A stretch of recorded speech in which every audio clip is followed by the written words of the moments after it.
Good evening, everyone, and welcome to Nerd Rage Gaming Thursday Night Locals. My name is Dan Hugar. I am here with Christian Moshi, and man, I'm excited to be back on site. It's nice to have you back, actually. It's fun. It's fun. And Christian, so obviously, first time having you on stream. If you don't mind, can you move the microphone a little closer to your mouth and then introduce yourself. Who are Uh, you? How long you been playing?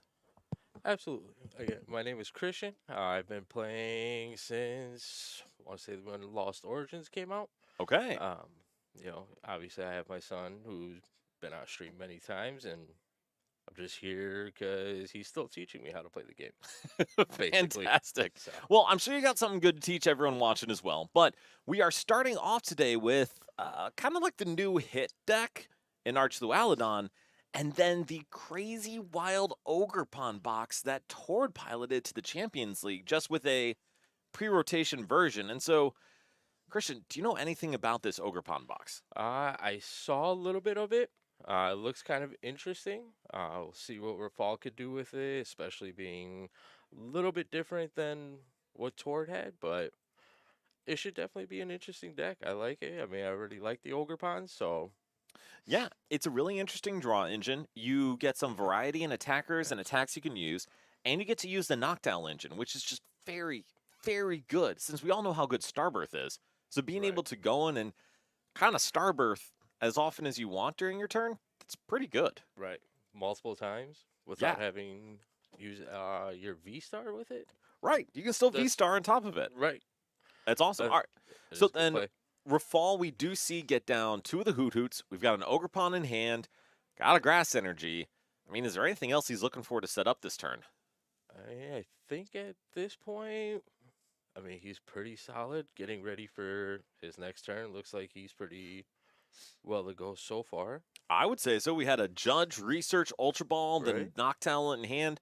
And now going over to Reno's side. So Reno playing the new fancy bridge deck that's kind of been the hit, and I kind of expect an explosion of in the EUIC.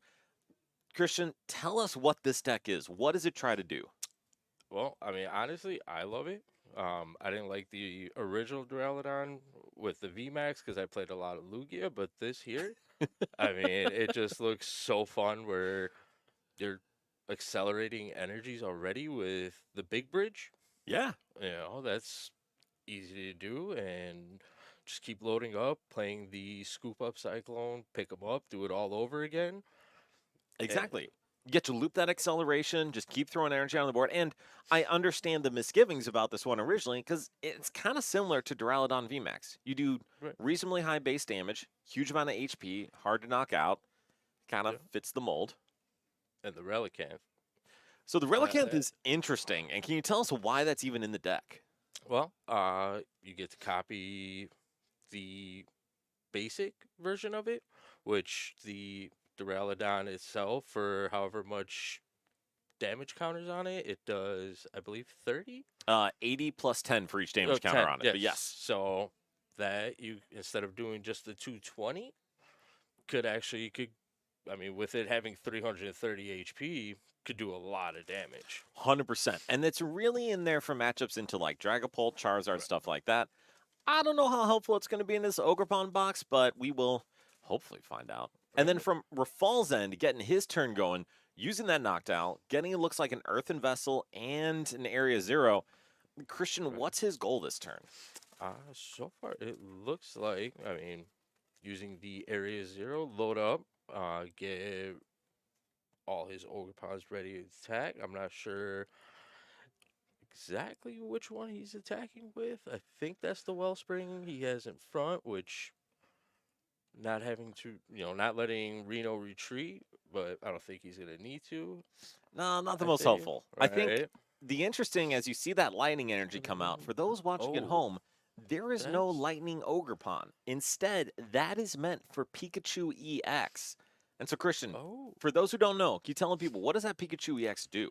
Pikachu EX will do, I believe it's 300 Yes, damage, whole and lot. yeah, that's big damage. I mean, you have to discard the energies, but even then, 300, you're hitting almost anything, and then on top of it, when he gets attacked, if it has no damage counters, it's still not knocked out. Yeah, exactly. So it essentially has like a sturdy ability. Right. And so now for Rafal, going for that Pikachu may be an option. The other card that Rafal actually borrowed from me for today that could be good inclusion here is Raikou. So Raikou, Oh, very basic, chill, easily built up attacker. And yeah, it looks like we may use a Nest Ball to get the Raikou, E-switch to the Raikou, and go from there. And Rafal is saying that I'm shuffling, but I'm just going to Nest Ball. so he's really powering through the deck with this one. He is, and he's getting a pretty good board setup. Although with Right. both Noctiles down, he could get stuck a little later, but we shall see. So then we have the E-switch, we have a Lightning Energy. Do we have a way to get that Teal or Water Veil out of the active? I haven't seen it in his hand yet. See the Huh. Ultra. Oh, we do. We have a Ooh, Professor Turos in hand. okay, that works. That'll do it. So with this Ultra Ball, I guess we kind of know what's happening this turn. Rafal's going to go into the Raikou. Right. He's going to try to knock out that Duraludon, which I think he'll be able to do. And oh, we get the Latias EX. So what is Rafal's next plan? Like, how does he sustain? Is he reliant on Raikou? Is there something else he's going to try to do? Well, I think with the Raikou, just being, I mean, he already got the lightning energy, so he's ready to go with the attack. He had the energy switch. For right now, kind of putting Reno off without having another Duraludon on his bench is definitely going to slow him down. Basically, just keeping his momentum going. Oh, picking up the Hoot Hoot.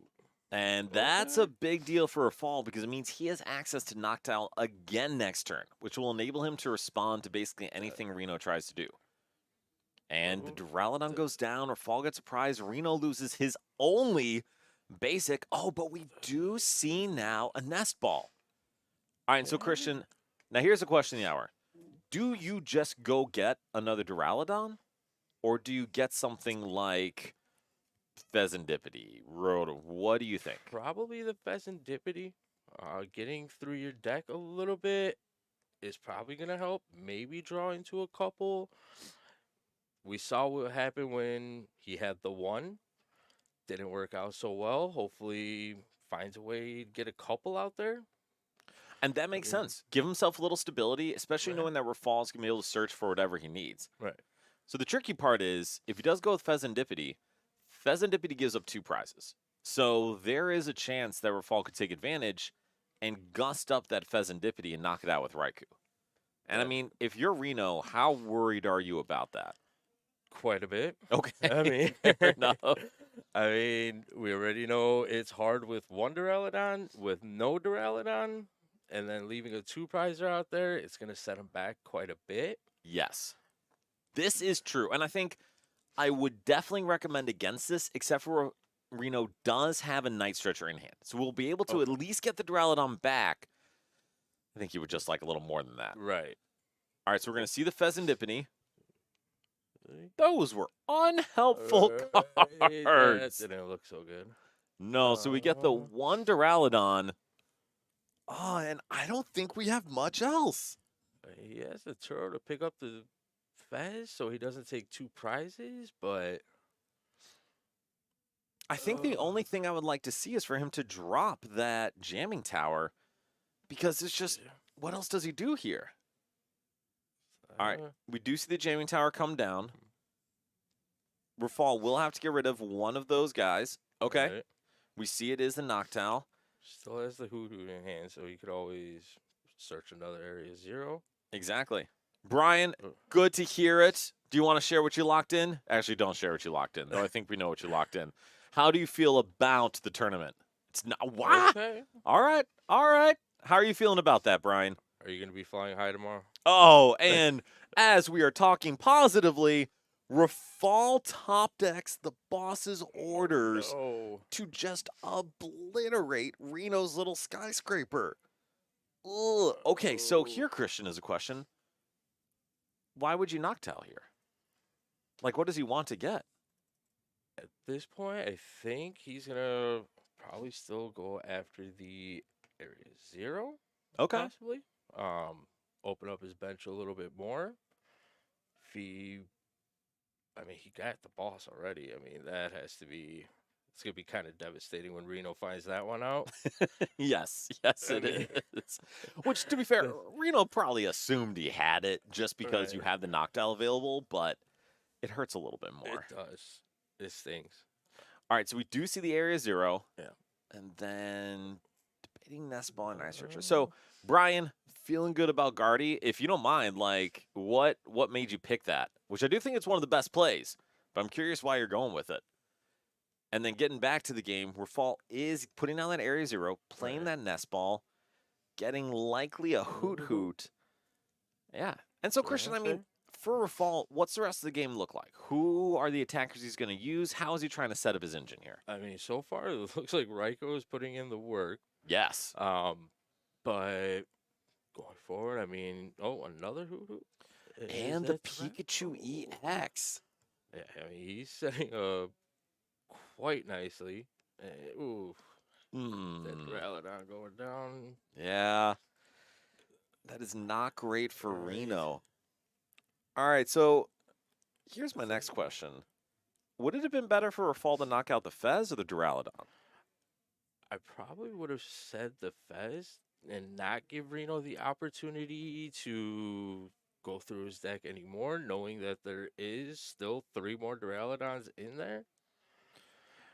True. Like he drew one, And there you go. You're right. He did. there's two. And I With think it's a fair point. yeah, I mean, without the Fez, that wouldn't have happened. So I probably taking the two prizes, not giving an opportunity to go through the deck any more than just drawing off the top. Probably be the way to go. And that's fair. I think the one advantage that Reno, or the one thing Rafal did do by knocking down the Duraludon is buy him another turn of attack. Yeah. Because it guaranteed that Reno, barring a Thornton or something, Reno would not have an opportunity to knock out this Raikou. So now, Rafal is going to be able to take at least 3 prizes with this Raikou, whereas Reno hasn't actually done more than 30 damage, which I don't know if you caught that, but Reno was pointing out to Rafal that he had done 30 damage up to this point. And Uh, so, yeah, at least he's done something here so far. It's well, and actually, oh, we are seeing a boss up on the Noctowl. What do you think of that play? I think he. I mean, maybe going after one of the Hoodoos at that point. I don't think he has the attack quite yet because I don't see the Archelodon in his hand. He does have the bridge in his hand. Whoever obviously can't follow the guys. I think Right, what Reno's trying to do is just slow Rafal down a little bit by forcing something up that Rafal will have to either attach to retreat or use a supporter to get out because Latias EX doesn't work on evolution Pokemon. right. So guess he does give him a little bit of time, but again, he's got the two Hoodoos. The Noctowl is gonna help him find whatever he needs to get probably back out there with the Raikou and attack again. Yep. I mean, if it's the Relicanth, that's okay. I mean, we'll take that. At Right. least if we could see Archelodon being Archelodon, I mean, would be kind of nice. It would. So okay, so here is where I think Reno has an opportunity. So Mhm. Rafal has been crushing his soul, to put it nicely, up to this point. But Rafal has kind of a fragile board. He's been forced to use a lot of resources just to take one prize at a time. And Reno is about to throw up a 300 HP dude and take 2 prizes this next turn. So there may be a chance for him to stay in this game. But I guess, Christian, how are you feeling about things for Rafal? Is he in this dominating of a position? So far, the way it looks like, yes. I Okay, mean, it's fair. I mean, it's there he goes after the Fez. I mean, he's taking away the draws that he did have available, but he Yes, indeed. still has the Hoot Hoot out there. He'll still be able to search next turn. And Reno top Ooh, decks Iono, which is huge because right. now he will actually be able to shove Rafal down to a 2-card hand, knock out the Pokemon that Rafal would use to actually draw with that Fleet Foot, Right. and basically say, get an out to a Grass Energy or Noctowl, or I'm just going to keep cruising. Yeah. I mean, he has nothing on the Pikachu yet. Right. He's used 2 energy switches so far. Uh, I think 3, I 3. think, actually. Okay, so it's gonna be a little hard to load up. Seeing that's the one that's gonna do the most damage, especially if he takes the Raikou here. It is. That's one less card he's gonna get. And the advantage for Reno is he doesn't actually have to hit through the Pikachu. He No, just needs to take 2 prizes each turn, each time he attacks, right. before Rafal can reach on that Archdualodon. So, I mean, Reno still has a chance here. Yeah, he does. I So, mean, so what do you need to see from him to like maintain that chance and that opportunity? I think another Duraludon wouldn't hurt because even if he attacks with this one, takes some damage next turn, he could always pick it up, load up the next one with 330 HP True. because Fall doesn't have anything that's gonna knock it out technically. So True. recycling it, getting the damage off of it, I think a third Duraludon down would not hurt. So, and I don't mind that. The other question I have is this where he goes for Dialga? Because Dialga, if he is able to set it up, would enable him to close out the game a whole lot quicker. But kind of like you Right. said, getting another Duraludon, I think he would need 2 Duraludon down to Right. guarantee the Dialga attack. Right, because you figure it's gonna be 2 energy from each, and then a from hand attach one. Exactly. That's gonna be the 5 where he'd be able to take another turn, which would have been nice if he had it set up now. But I mean, No, but I we'll agree. see. I Honestly, mean, the biggest thing for him is he has a boss in hand. I think that is a okay, huge, huge thing because it can enable him to apply the pressure that he wants to. right. Whereas Rafal, like we said, is just kind of hoping to draw an out to Noctowl. And we have a Crispin. That's pretty good. Okay. So Uh, with the Crispin, what's he going to do here? well, he's hopefully gonna go after an attack here. Whether it be Pikachu, he's gonna have to attach there. Find because it's what, a lightning, a metal, Lightning, metal, and grass. grass. Okay, so attaching to the Pikachu is gonna do the most damage. I mean, fortunately, with 3 on the Duraludon, even the Teal Mask be doing 300 if he was able to load it up. So it's about the Uh, same. nah, Teal Mask, if it's loaded up, would be doing about 180, which is still Right. good, but still two-shotting. 180. But no, yeah, I agree. But Going for the Pikachu is good, and then keeping the grass energy in hand to draw with that teal dance seems really strong. right, And we do see a fan rotom, which is less helpful. right. I mean, good thing is the Pikachu has currently no damage on it. So even if Reno did hit it somehow, it wouldn't get knocked out. Right. But I think, That, Reno, if I'm him, we're not going for the Pikachu this turn. right. No. We are going for the Teal Mask Ogrepon. Right. Unless, Christian, you're seeing something that I'm not that could lead to Reno being in trouble here if he does so. I mean, I think any way to stop Rafal from getting any extra cards in hand would be the way to go, which the Teal Mask, you get to draw every turn. If you have the grass energy, I would definitely want to stop that. Yeah. Um, just like Rafal took out the Fez from Reno's side, just stop him from getting any cards. He already Ionoed him down to 2. And Reno is having a tough choice here because he Yeah. can use that Nest Ball to draw with Radiant Greninja, but his hand is Iono, Boss, Turo, and he really does not want to get rid of any of those. Right. But I mean, Christian, That's for me, I would want to get rid of, and I think Reno did that, either the Iono or the Turo, but would you have liked to see something different? I think that's the play to be made Okay. at this point. So why is that, It's do you think? Why is this the right move for him?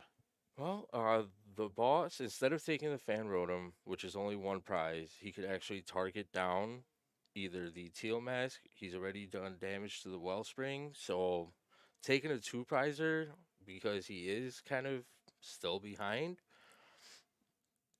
Fan rotom just isn't worth taking. It's not, because it's a whole other turn that he's going to have to Right. use to attack, which just gives Rafal more opportunities to try to come back. Right. And yeah, And I agree. So I think going for the teal mask here, using that boss. mhm. The one thing I think is interesting though is I don't know why he went for the Duraludon and not for the Radiant Greninja to draw. What do you think? Well, he doesn't look like or does he have an energy in hand? Okay, so he has He the energy does. in hand. I would have figured just because if he didn't have the energy, he could always bring out the Archlodon, load up the next one like that without the damage on it. Um, No, you're a legend. I appreciate the love and support. And RKW Greninja is in deck. Oh, we did see it, and I yes. think he was debating taking it or not. Okay, and I'm sorry, Christian, keep going though. No, I was just saying, in having 330 with no damage on it, um, It is makes unfortunately it only 300, but still oh pretty freaking 300. good. Yes, Yes. 300. All right, But and we see with the knockout on the Teal Mask Ogrepon. So then, here's the only reason I'm concerned with that. Is Reno wins this game by being able to Gust next turn.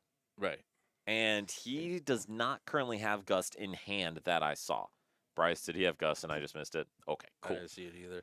So the reason I was thinking the Greninja is Reno really wants to be able to just draw into Gust.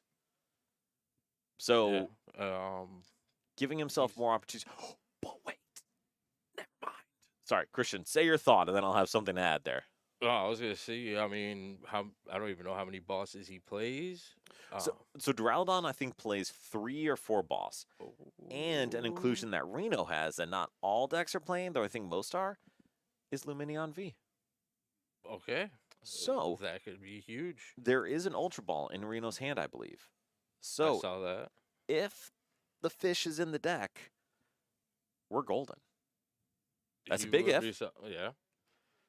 But yeah. So now let's see, because we'll see if he actually plays that hand. And Reno is kindly not showing us his hand. Right. All right. So then, say Netball? fish isn't in deck. Christian, how do you want Reno to sequence this? Ninja. See if you could draw into the boss. If you know, I didn't see, I mean, the Greninja was right there at the bottom, so that was easy for him to find. But Yes. um, There also was a boss down there, there so we was a definitely boss want that down out there, of the way. so shuffling is gonna be a huge help for him. Absolutely. Um, And I so, didn't see a fish in there though. and that's probably the issue. And why he didn't Right. play the Ultra Ball immediately is because fish is probably one of those last 2 prizes, which hurts. That's gonna be rough if it is, but But we get to see the draw off the Radiant Greninja, and yeah. all we got to see is a boss. Ooh.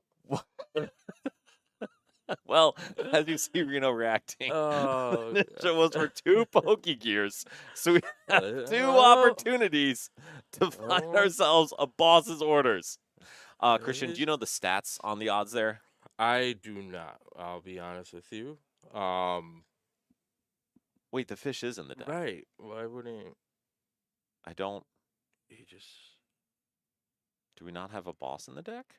I saw a boss at the bottom. We just saw it, right? I When he found the Greninja. Okay, so it may be possible that Reno forgot that he plays Luminion. Or we're locked in for some other reason. Any ideas here, man? That I wouldn't be able to tell you because seeing the fish, saw the boss, I would have grabbed the Ultra Ball immediately and gone straight for it at this point. I would tend to agree, but you know what? Maybe there's something going on there that Reno sees that we don't. There might be a method to his madness. Or we're just doing it for the content. Oh, And there there we it go. We is. see All the right, boss's okay. orders to close out the game. I mean, did he Uh, have the Ultra Ball or were we going crazy? No, he definitely had the Ultra Ball. Bryce is rubbing his face like, come on, man. You had the That Ultra just Ball. happened. Bryce, I- do we have a second game? All right, sounds good. He did it for the entertainment, I think. He did. He did. This is very true. I mean, that was, a great comeback actually. Being down as much as he was, not having his Duraludons, It's pretty for good. him, man. It is. So I think mean- it's one of the reasons why people can be drawn to decks like this is because just the raw stats on the card are so good, you could be pretty It's- durable. Right? I mean, and the consistency of being able to accelerate your energies. I mean, he didn't have to wait a turn. He had his 2 Duraludons out there and just started attacking away, and it worked out for him. It did. Did. So, if you don't mind, Christian, I'm actually going to very kindly kick you out for a little bit, and Sure. let's bring in Reno. I also want to talk to him a little Absolutely. bit about the deck, decisions he's making, all of that. Do you mind snagging him? Oh, absolutely. All right, Yes, I do. beautiful. Thank you very much, sir. So, just as Christian is grabbing Reno, just as a reminder, guys, we play Pokemon here. So this is our Thursday night locals.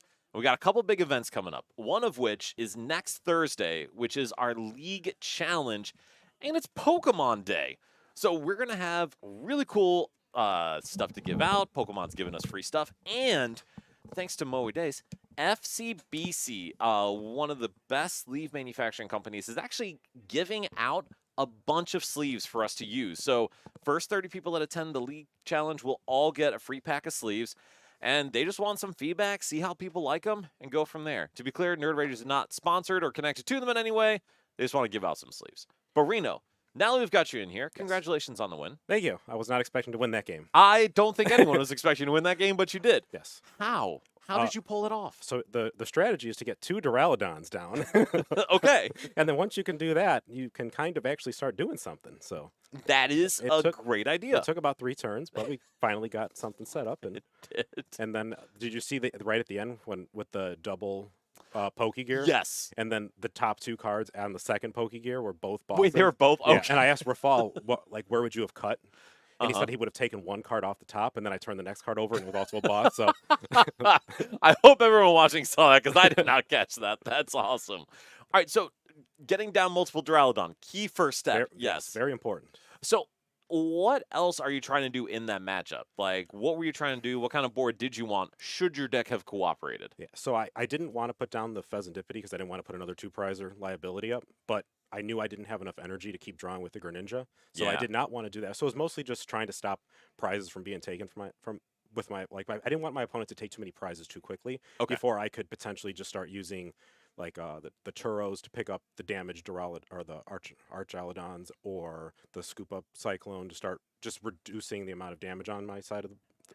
That's Yeah. pretty much it. I was worried that the Pikachu was going to come in and I wasn't going to be able to have anything to do, so it was just going to take a shot, and then I wouldn't be able to knock it out, and then it would maybe hit 300, and That would not be good. that would not be good. So that's why I needed to take out the Ogrepon, the Teal Mask Ogrepon, just in time before it could energy switch onto it and, ruin my day. That makes a lot of sense. And we saw that even if you didn't draw anything good for a little while, top decking the Iono into the turn where you knew to Iono was very skillful. Yes, Well played. That was it's a lot of practice. That's it's a great decision. I, don't know really how- appreciate I it. can't start a game, but I can. Sometime in the middle, things pick up.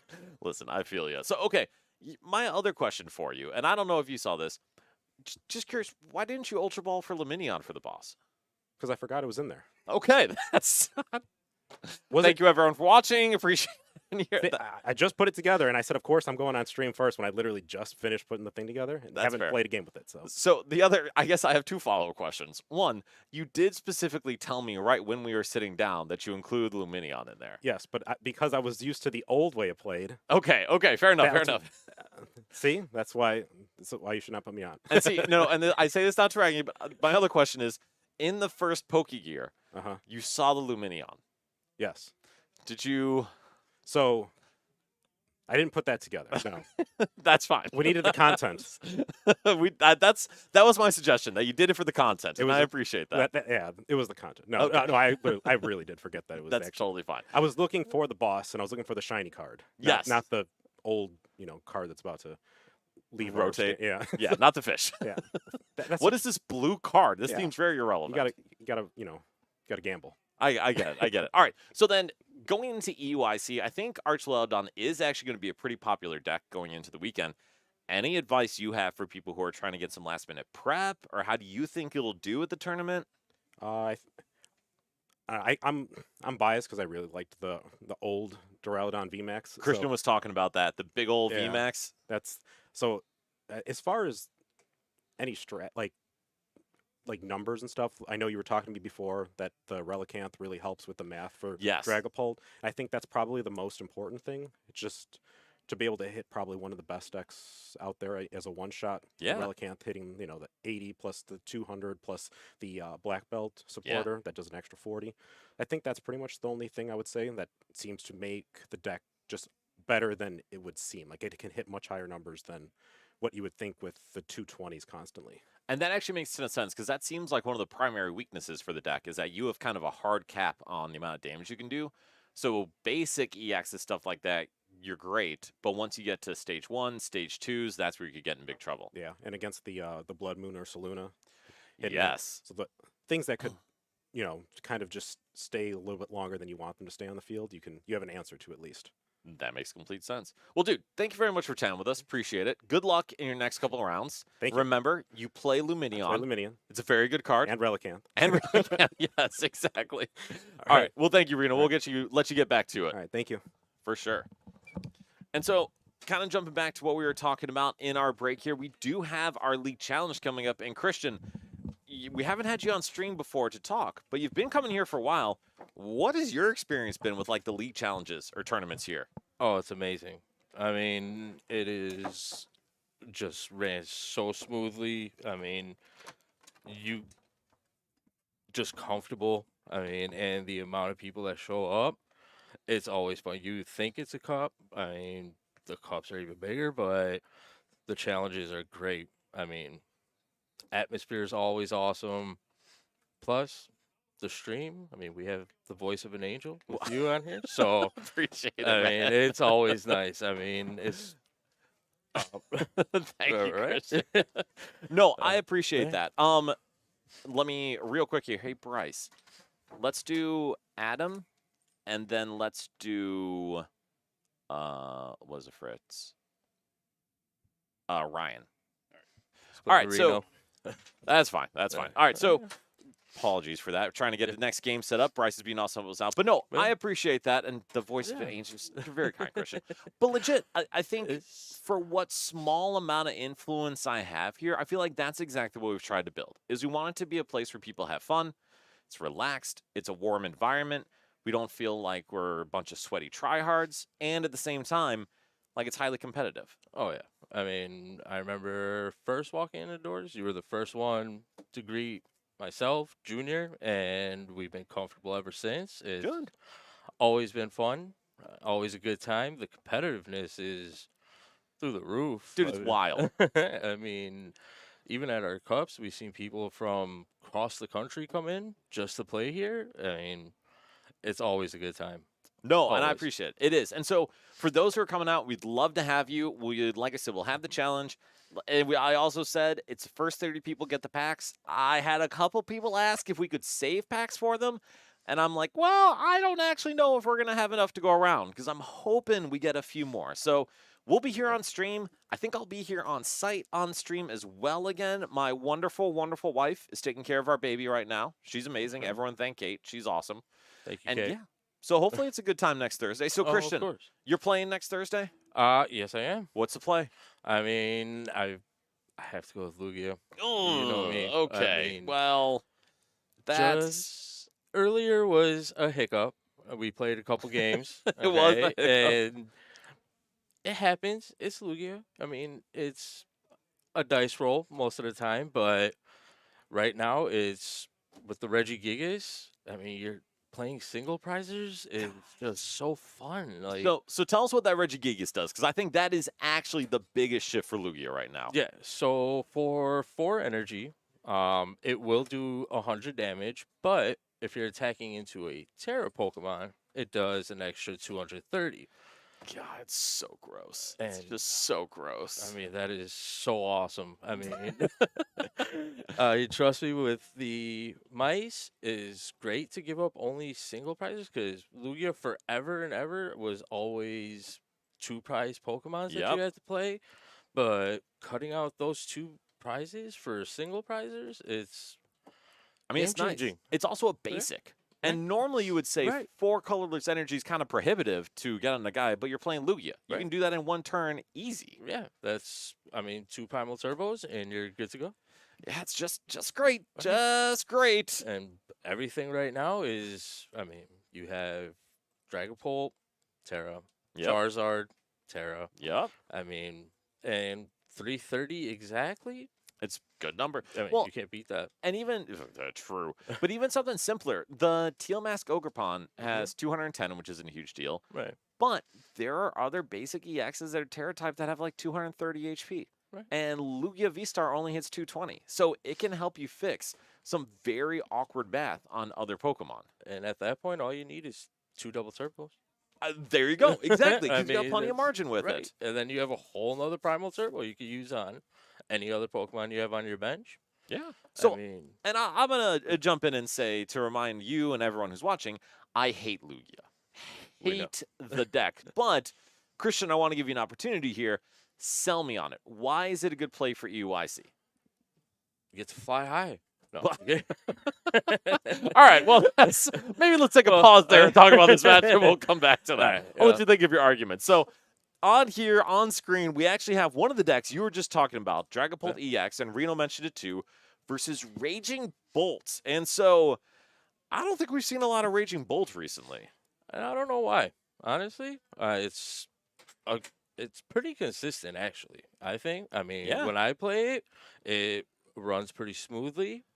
You have plenty of ways to draw. You got the teal masks. I haven't seen the fan Rotom, but with the Area Zero, you can load up a huge bench. You could get all your Ogrepons, and I'm pretty sure he's playing it with the Hoo-Hoo, maybe. Exactly. And so, this is actually So- more of a post-rotation version of the list. Yeah. It does play the Noctowl engine. Since we've That's lost awesome. Pokestops, we've lost Trekking Shoes, so now we just kind of get to go in and double Starbirth a couple times to set up our board, which isn't too bad. That's fantastic, actually. I mean, how popular was Arceus then? And that's Yeah. only using it one time. You're Exactly. telling me I could use it multiple times now? That's pretty good. That's a win-win. I would agree. All right, so then going back over to Adam's turn here. So Adam is playing Dragapult. Typically, you want to go second, Right. but being able to still use a Buddy Puff in turn one, starting Fish is less than ideal, but it looks like Adam's still going to get set up a little bit here. Yeah. I mean, both decks, I think, want to go second. For one, I mean, the Raging Bull, you could turbo right into an attack right away. I see with the Dragapult using a supporter and getting out your, what is it, the evolution? Yes, the So- Dracloak. Right. Yep. So getting that up and running right away is always nice going second. But I think with Raging Bolt being able to attack, you definitely want to take advantage of that one. I would agree. And so I think Adam made what is objectively the correct decision, Mhm. but based on Alex's hand, was actually not, because Alec doesn't really have an opportunity to get the 3 energy down he needs to one-shot that Luminion. So 2 energy may be feasible to one-shot this little Dreepy. So this All right. could be interesting for Adam. Could. I mean, I didn't see the squawk in there for Alec to refresh his hand a little bit. I'm also not seeing a squawk in there. Ooh. And yes, Jolly, So- it very well could be Fan Rotom's time to shine. Except for, we have no energy. We or just have Stadium. no energy. There is a stadium in hand, so we'll be able to Oh, get I didn't that. see that. Okay. So that's a start. It is a start, but we may have to see a judge or something here. So, Christian, Right. looking at Alex's hand, looking at what he's got in the deck, what's the move? I think not having the squawk, we're gonna want to draw some cards. So the tail mask is a start. We'll see if it gets him into anything. Maybe a Greninja. Get his hoot hoots down, or just play judge. Judge is fine. So, here's my question for you. Why do you think he didn't put down the stadium? That is a very good question. Okay, good. Because I sure would have put it down. I like to think it was. Thank you. That is a fantastic question. Because I mean, in all honesty, like Jolly Flying Man said, you could have. I mean, taken a knockout with a single prizer. Yeah, exactly. You know, not leaving your bolt out there. Well, we do You have take the a price. energy, but Yeah. now we don't have a stadium. It's So, a little tough, Adam's getting a little bailed out here, it looks like. right? But then based on that hand, maybe he's not, because we have 2 Psychic Energy, a Rare Candy, and a Fez. Okay. All right, so back to Alex's turn. Christian, what's he doing? He's gonna get his engine going, get his hoot hoots out. At least next turn, if he can't do anything else right now, he will be able to Starbirth basically. Yeah, For, basically. a couple times. Get that started, and honestly, get that out, get that in play, and maybe Burst Roar at this point. I don't. So in general, Burst Roar I think is actually a pretty good attack, but with the two Noctiles in hand, I don't know if that's Ooh, going to be the that's what he move. grabbed. Okay, I didn't see that one, but But we do see the Teal well, Dance, which is pretty good. So, see if he had played the stadium, could have put the ninja down and we would have drawn. had a Ooh, knockout. All right, oof. so we see a rare candy and a Dragapult in hand. Okay, Okay, so okay. Adam could be gaming next turn based on what comes up here. But Christian, let me Needs ask you, a little bit of help. okay, Oof. would you have liked him to use the rare candy there? Uh he didn't have the energy to attack. Right. And Raging Bolt could do a lot of damage if you get the energies, which with Noctowl you could search for anything, two of Yep. them. So not risking losing the Dragapult at this point, think is a smart play by Adam. Holding off on that. I mean, even Yeah. if he takes the things, but I think holding off was the right call. And I would agree. Why put a liability down? Why Right. use resources that are hard for you to Mhm. put together to not really gain much of an advantage? Right. All right, so then going back to Alex's turn, he is getting, it looks like, the Earthen Vessel. With hmm the second Noctowl, I gotta imagine he's thinking he's going to want to set up for a Sada play. Yep. But to be Yeah. honest, Christian, I'm kind of pointing to what happened with Rafal. Rafal's engine was working, things are hmm moving, things are going. But at the same time, not a lot has really gotten put together for Alec right now. Not yet. I think we said the first turn he should have had the stadium out there. I Yes. think it would have gave him more opportunities right now. Just to think ahead a little bit, knowing that attack probably wasn't happening since he played the judge. Without having the Sada, I think having it, knowing that you weren't going to attack, setting up your next turn, which he would have been pretty golden right now, honestly. Um, Agreed. so it slows him down a little bit. We'll see what he pulls off. It looks like he's ready to draw some cards. The upside for Alec, though, is Adam kind of did nothing. Right. Now, Alec doesn't know that Adam actually has a pretty solid response hmm when Alec eventually does start doing things, but there's still not a lot going on over there. And Alec does see what I was hoping he would see, the ability to go in and take a knockout with Fan Rotom, and Yeah. then knocking out the Dreepy with an energy. Mhm. What do you think of Okay. that? I'm still a little curious why he didn't play the Greninja. At least get ready for next turn, because I don't see I see an Ultra Ball. I don't see a second knocked out yet. Ooh, the Fez. So we see a Alright. Lance, which is cool, but it's not really what Adam was hoping for. No. Because we already have our bench kind of full. Right. We still have the rare candy available, but I don't know if Adam really wants to feed another prized Alec. And do we even have another dragon in deck to get? He lost one already. Yes, we're down a Dreepy. Right. He's got two, so at least he could have a field. I mean, like Reno said earlier, having two is always nice. Yes. Gives you You a know little more what? Yeah. margin, a little more flexibility. Right. So he's, I think, going the right route right now. I mean, even if he's giving up the single prizer, he still, with the hand he has, he still kind of should be okay. And he's about to find a couple extra cards. So the other thing he can do here is he can evolve this into the Dracloak, which I don't Mhm. think is bad. And Jolly, you're absolutely right. It was Rotom murder in time. I don't know if I can say that on stream. But yes, the judge, oh, and that is not what you wanted to see. The judge, it's a strategy. I will Yeah. admit, Milwaukee 2024, 2023, I played Arctina, Judge Path. I went 8-1 day one because people didn't draw off Judge Path. Mm. And then I went like 3-3 day two because people drew off Judge Path. So it is a strategy. I just don't recommend it. But now for Alex's side, we have a Noctowl. We have a Radiant Greninja. We have a Professor Sada. Like, Christian, is he just going to gust up the Dreepy with an energy again?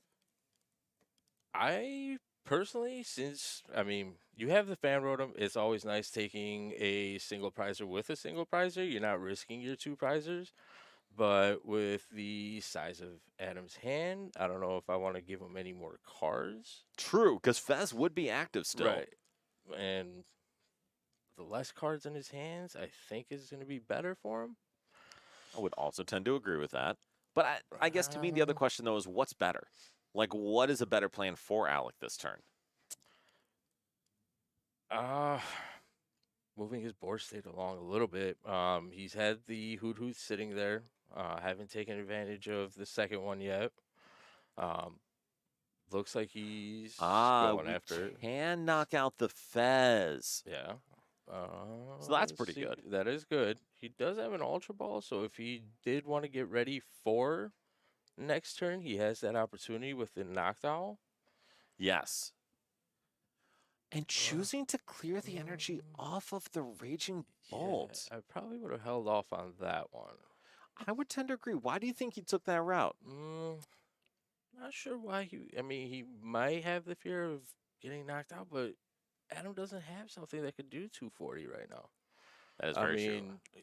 Well, he doesn't know, but he doesn't have the what is it, the Dust Noir play yet? The Dusclops. Well, he actually does have the Dusclops Does play. he? The only risk is if he does pull off the Dusclops play without some disruption, Alec goes down to 2 prizes remaining. Right. And then we are in a world of hurt because he is 1 Dragapult away from knockout. Yeah. So now things are a little tougher for Adam. So what do you think his line is here? Well, it looks like he's gonna have to go and either take out the Bolt, but I would probably target the Teal Dance Ogrepon, seeing how it has energy on it right now. The less energy on Alec's field, the less damage he's going to be able to do, and we know what's in Alec's hand. Very true. I mean, not knowing, I guess not taking the risk right away, I could understand, but seeing how he took the energy off of the Bolt, I would probably target the Ogrepon that has energy there. And I don't think that's a bad idea. I kind of would have liked to see the counter catcher off of the Arven, like you were saying. Right. And it looks like maybe our crystal is prized since we went for the Forest Seal Stone. Oh, man. What does he search for it? I don't know. And actually, he may not use it yet. Because we may try to first take a knockout here. But if you're Adam, what is the decision here, do you think? Do you just Phantom Dive? Do you try to use the Dusclops? Well, if he wants to stay in the prize race, he's going to have to take something right now. Personally, like I said, I would probably go after the Ogrepon that has energy, make Alec work for the next knockout if he is able to take the knockout. And I don't think that's especially wrong. The V-Star here could get Radiant Alakazam. We could then use the Dusclops, gust up the Rotom, plop the Dusclops on something, move the energy over to the Teal Mask Ogrepon, and then go to town. But, man, this is a tough spot for Adam to be in. So, I mean, playing from behind is never easy. Yes. But well, especially playing from behind into an aggressive turbo deck that has a board set up. Because at this point, I know we were complaining about that with Rafal. Alex got his attackers down. Got a Hoot Hoot. Okay. Like we're doing all right. Right. I mean, he's set up kind of nicely. He did give up the extra prize, but also is getting rid of some of those energies on the board. Yes, and so we did take two. We took 2 prizes. We knock out the Teal Mask Ogrepon. Alec does not have a way to draw directly yet. Nope. We do have the Raging Bolts available, but Alec also needs to discard his board down. Bryce, can you yell him saying he has to discard his board down first? Thank you. So the reason we're saying that is Area 0, no. Yeah. So Area 0, you have to discard down your board to 5 if you don't have a Terra Pokemon on it. Right. Prior to advancing. Thank you, Bryce. Appreciate it. Which Christian, as we saw, getting rid of the knockdown, not a big deal. Right. That was easy. Yeah. Not a hard choice. It was either that or Fan Road, maybe. Yeah, basically. I mean, pretty easy choice. So Okay, with we the are deck going. talking through something here. Say it Right. again. Perfect. Okay. Thank you. So Ryan, So- one of our teammates, been here a bunch. He's sitting next to them, walking them through it. So we're all on the same page. That works. And then Christian, That's what were you awesome. saying, sir? Easy to get rid of something. Yeah, So, basically. And so let's see. let me ask you, Christian, does Alec just have game right now? It kind of looks like it. He does have a handful of energies. He's got the grass to attach. He's got another one. That way he can Greninja, get a couple extra cards. I think at this point, just playing the nest ball, playing the ultra ball, gets the stuff out of your deck that don't need to draw into. Mm-hmm. Will get him a lot closer to that knockout. Because he needs, what, 5 energy total? He needs 5 energy. So we need to Sada, attach, and then Mhm. Teal Mask twice. Yep. So he's going to need, well, he's got the Ultra Ball. He can find a Bolt. Yep. He's got a Nest Ball. He can find the next Ogrepon. Yes, indeed. Now we just have to find a way to get some energy to do all of it. Exactly. We just need another grass energy in hand, and we Mhm. have game. Right. Since we have the Nest Ball, assuming there's another Teal Mask in deck, which I believe... Oh! We do not have a Teal Mask in deck. Really? Okay. So things could be a little more interesting. Yeah. Well, he went for the Fez. He did. Do you know, Um, does a deck list like this, because I think you're more familiar with Bolt than I am, do they play multiple rescue stretcher, or what kind of recovery do they play? So the way I play, I usually play with 2. Okay, 2 rescue stretcher? Yeah. So there should definitely be rescue stretchers in there. He just needs to find them now. Yes. So thinning out his deck right now is good play. That way he can get to the stretchers, get his Ogrepon out, and hopefully be able to attach. I don't see any way to recover his energy from the discard yet. I haven't seen anything like that either yet. So we will be able to Pheasantipity. Okay, and there we go. good. All right, so we So- have a way to get energy. We have a Night Stretcher to get the Mhm. Teal Mask Ogrepon. Does he have the Sada too? I think that just about wraps it. It looks like it. It does. Yeah. So And he does Toward- not have the Sada yet, but he has an owl. yeah, he does. And that's gonna get it for him right there. Exactly. So Owl's going to get him the Professor Sada, the recovery card for the energy, Mhm. and Adam just says, you know what, boss? You got it. You're right. Yeah. You got it. Can't do much at that point. I mean, starting slow, especially with a deck that needs to build up like that. Unlike the last game where it's just Go, go, go. right, Yeah. slower deck compared to something so turbo with Raging Bolt. Now you're gonna give them another Pokemon that can search 2 of any card anytime. It's pretty good. It's very good. It is. I All right, mean, Bryce, real quick, do we have a second game? And we are on our oh, second game. hello. Still. We did not oh. intend to have Reno on multiple times back to back, but you know what? I like him. So I'll let my bias show through. And so what we are seeing is Reno having a very similar time to what he just did in being down 4 prizes to 2, and Ryan having at least some kind of board and a big ol' hand. So That is a monster hand. it is a monster hand. So Christian, tell us about this board for Ryan. What is happening here? So, well, I can't tell what that third card is. That glare is throwing me off a little bit, but Jolly, yes, these are very similar. Both Ryan and Rafal are playing similar decks to that list. Mhm. And you are correct, except for, and I think this is the big wrinkle, Jolly, is Pika. If they are able to use Pikachu EX back to back, it doesn't really matter what Duraludon does, because 2 of their attackers just went down for 4 prizes each, and they can't really one-shot that Pikachu. well, I mean, especially if Reno would have had the Dialga out there, This is true. that would have been That would have been game-changing. catastrophic. Right. I mean, Ryan looks like, I mean, he's pretty stacked in his hand right now. Want to try to get a good view, but he's kind of tucking it away a little bit. Is that the Terrapagos? It is a Terrapagos. So his Okay. board is a Teal Mask Ogrepon, a Hoot Hoot, a Terrapagos, a Latias EX, now a Mew Mew. EX, and then a Pheasantipity. So Ryan is going to be able to hit 150, I believe, with that Terrapagos, which would be enough to clear away this Duraludon. So now we Right. get to see what Reno tries to pull off. He did it before. He did. I This mean, is true. see if he remembers he's got a fish in there. He could search. Might help him out.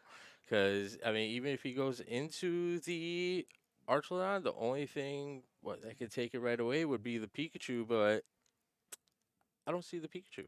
I don't see the Pikachu either. And Jolly, yes, and Archelon's attack actually turns off weakness for itself. Yeah. So it is not weak to fire if it uses. Do you know what the attack is, Christian? No. The Okay. name of it, I'm not 100%. It looks like Metal Defender. That seems appropriate for turning off weakness, yes. Yeah. But all right, so getting back to Reno's turn, we do have a Night Stretcher, which maybe there's an Archelon in the discard, or there's one in hand. We have a Night Stretcher, we have an Earth Vessel, we have Pheasantipity that he probably doesn't want to bench. Yeah, I mean, unless he has the scoop up True. to pick it up, playing it wouldn't hurt. True, but that's a big if. Big. So now I think the question for Reno is, I guess the question for Reno is, how do you win this game? And true, yes, Yeah. Jolly, if you can bundle boss, something like that, that will certainly clean that up. All right, so Christian, walk me through this. You are an expert. You're a very good player, as you are aware. How does Reno win? I don't think he could bench anything at this point.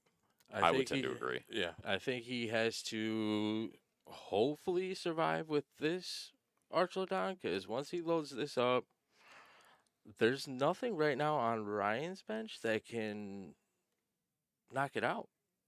So leaving it at where it's at, I agree completely, and I think actually Reno has a line to close this game. oh, I see the boss. Yeah, so Yeah. what does he take here? So at this point, taking the teal mask, 100%. right, get that out of there. Barring any Iono or anything, he probably can lock this up. Yes. So if he retains the Pokegear in hand and the Pokegear actually draws a boss, Right. it could be he just wins. Like he just straight up mean, wins. I think he has the boss, doesn't? Or he just played that He one. just played the Does boss. he have the second one? That's a great question.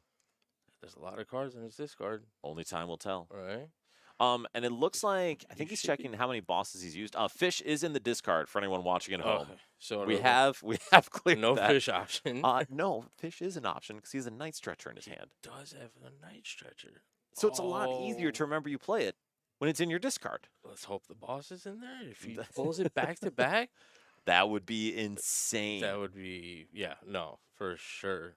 Okay, so then going to Ryan's side, Christian, how does Ryan knock out that 300 HP stage 1 with no weakness? Well, if he hasn't used his energy switches yet, that would be the one option to get his Pikachu out there, True. and hopefully has some left. But And Kevin, you're right. Those are NRG guys. Certainly no bias whatsoever here in the matchups we select.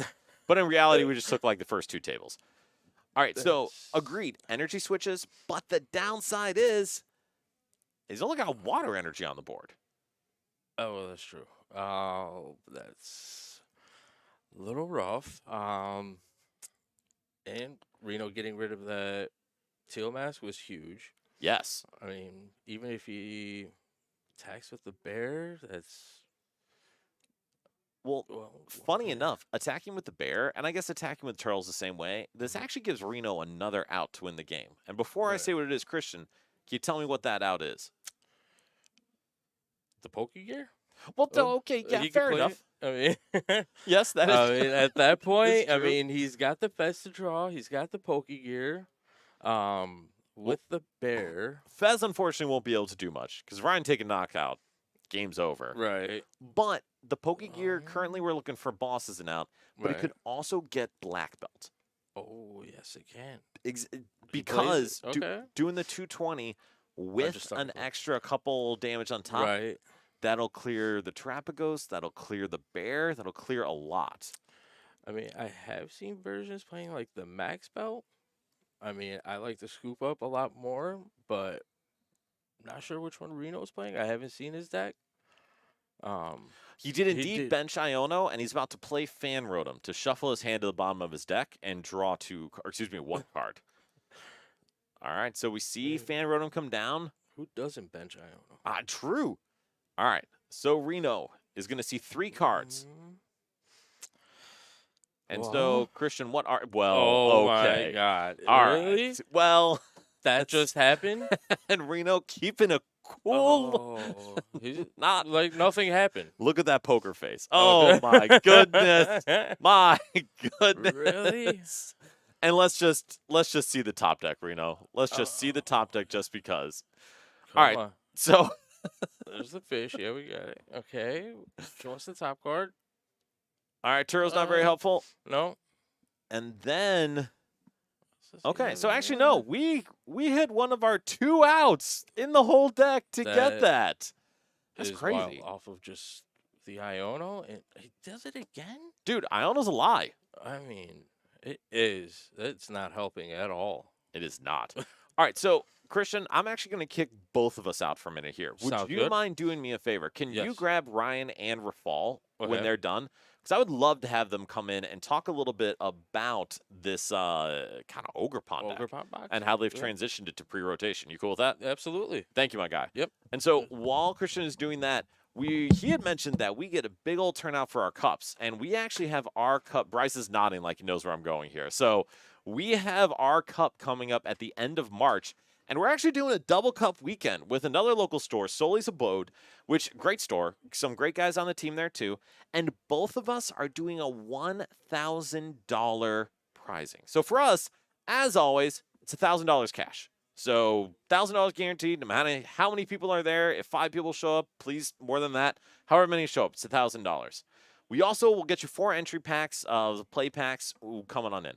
Soli's store credit, couple more packs, also a great place. So if you are looking for something fun to do for the weekend, come on out, get some great games, highly competitive, a lot of fun, and you can win some money. And notes, I have no idea. There's not a lot I can do on that one. Jolly, to your point, I think Ogrepon does have some issues with Pult. And Ryan, I'm going to have you tell us about that while we're waiting for a fall to Hello, come is on this over. thing on? It is indeed on. So, Ionoing your opponent to boss. Yeah. Is that a typical strategy for you? Not ideal. That was pretty much what we were looking to avoid, actually. My opponent had a lot of outs because they had Luminia on the discard pile. So any Night Stretcher, any boss, which they hadn't really played any of, like one, any Black Belt because they could kill the Ursaluna. Like, they had a lot. And to be fair, you did Iono him out of game because he I had a believe Poke it, Gear yeah. and a Night Stretcher in hand. So it's just tough. I got into a really good, like, early lead, and then he found Cyclone on his Fez, which was, like, kind of my win con after I KO'd 2 Archaludons with Pikachu. I didn't... Oh, God. yeah. You missed that part. Holy. And notes, hell yes. Go get that 10K. I didn't think I had... I don't think I had a way to get the Pikachu back because I put the metal in my hand. Okay. So I would need, like, Night Stretcher for Pika, Night Stretcher for Lightning Energy, Crispin for Metal Grass. But he also killed my Grass Ogre, so I couldn't E-switch. So I don't know. It was tough. I mean, that is 2 Ogrepon decks Archaludon has taken down so yeah. far today. I don't know if, like, I could have hit... No, I don't know. I'm not sure.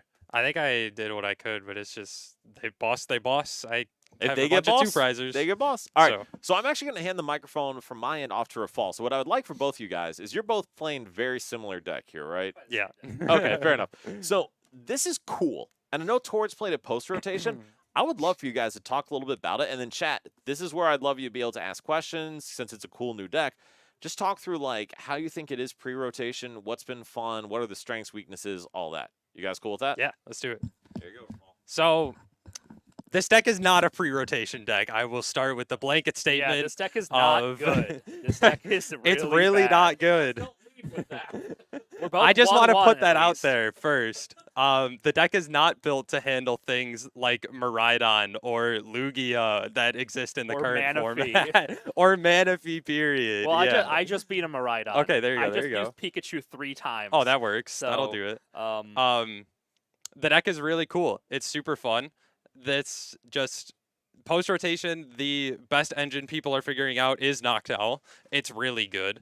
But then you want to set up pretty much it's a water Ogrepon deck with Crispin. A lot of the stuff in the post rotation format is low HP, so your whole deck wants to go first. A lot of people want to go second, so you kind of get to go first a lot. So you want to go first, you want to Fan Rotom, you want to get Hoothoots out, Noctowl into Crispin, and Water Ogrepon stuff turn 2. And then Yeah, the only like bench protection after rotation is going to be Rabsca. So unless someone's going like TM Evo into Rabsca, which like at that point, cool. yeah, You just like wasted a Rabsca. Good for you. And then and then you'll deal with it if you have to deal with it. But like, it's very easy to just like go 2-2-2 by taking one prizers and then just trading with different two prizers. But yeah, the deck is not built for pre-rotation. Next set, it plays the Clefairy, the Lily's Clefairy, which allows you to one-shot dragons with your psychic types. yeah, Raikou is much worse. Yes, you do not have that right now. The only way to one-shot a Dragapult now is if if you put down like an area 0 and then your Pult opponent benches 8 Pokemon, 8 Pokemon. and then you just do 320. So yeah, Pult right now is just try to run them off the board with Water Ogrepon. Yeah, I still feel like the matchup isn't actually that bad. You could go like Water Ogrepon. They do now play a lot of like two prize support that they won't have next format. Like Rotom's always a target, and then Pheasantipiti's like just always going to be a target as well. So it's not great, but there's like hypothetically a path, but every deck's just a little better now. Like even Archaladon, which like is already like not your best matchup, like they get Lumineon, they get Radiant Greninja. Notably, all of the decks for post rotation are going to feel significantly worse because you lose a ton of cards. So that makes all of the decks just flat out worse and makes stuff like Water Ogrepon that much better because the recovery is just like the ways to come back from a snipe attack like that are just much worse. Yeah, and Jolly, like I see your point about like running Palkia with Ogrepon. To be honest, I think you just if you wanted like a Palkia sniping deck, you would just play like Terra, like Noctowl. Yeah, you Palkia, just play Palkia and Noctowl. Because you don't need the Water Ogrepon, you just Palkia to your Radiant Greninja, and it does basically the same thing, and probably better. We're really just kind of just getting accustomed to the deck and kind of getting a feel for it because it is like a weird deck. You have to learn, for those who've played with Shady Dealings in Teleon, you're kind of like learning to like sequence your Shady Dealings again. You can get 2 trainers. You got to make the most out of every single Noctowl. So a lot of it is we're just kind of trying to pick up the deck, and I was like, you can't play Clefairy.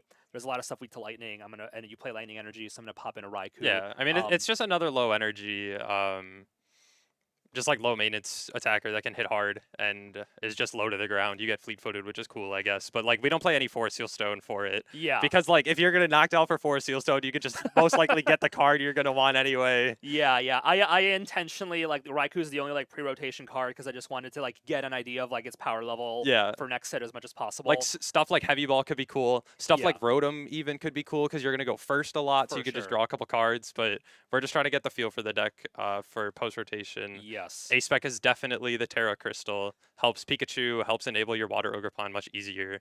Yeah, I've seen a couple lists that play Prime Catcher, but the Crystal's like so good. It just seems seems crazy stuff with it. It just seems like the early turn 2, like you go turn 1 attach Ogrepon to Water Ogrepon, and then turn 2 Noctowl for Crystal Boss and attach again. Like you can't do that with Prime Catcher. Yeah, exactly. And then, like I was saying, like last game, I beat a Miraidon because I was able to attack with Pikachu, and the Pikachu had Crystal. So and the Crystal is able to cover any of the energy on the Pokemon's type. So like the first time I attacked, I just like Crispin, and then the second time I like attached for turn, energy switched with Ogrepon. Like I was just doing whatever I wanted, like attacking like with whatever combination of energy I wanted.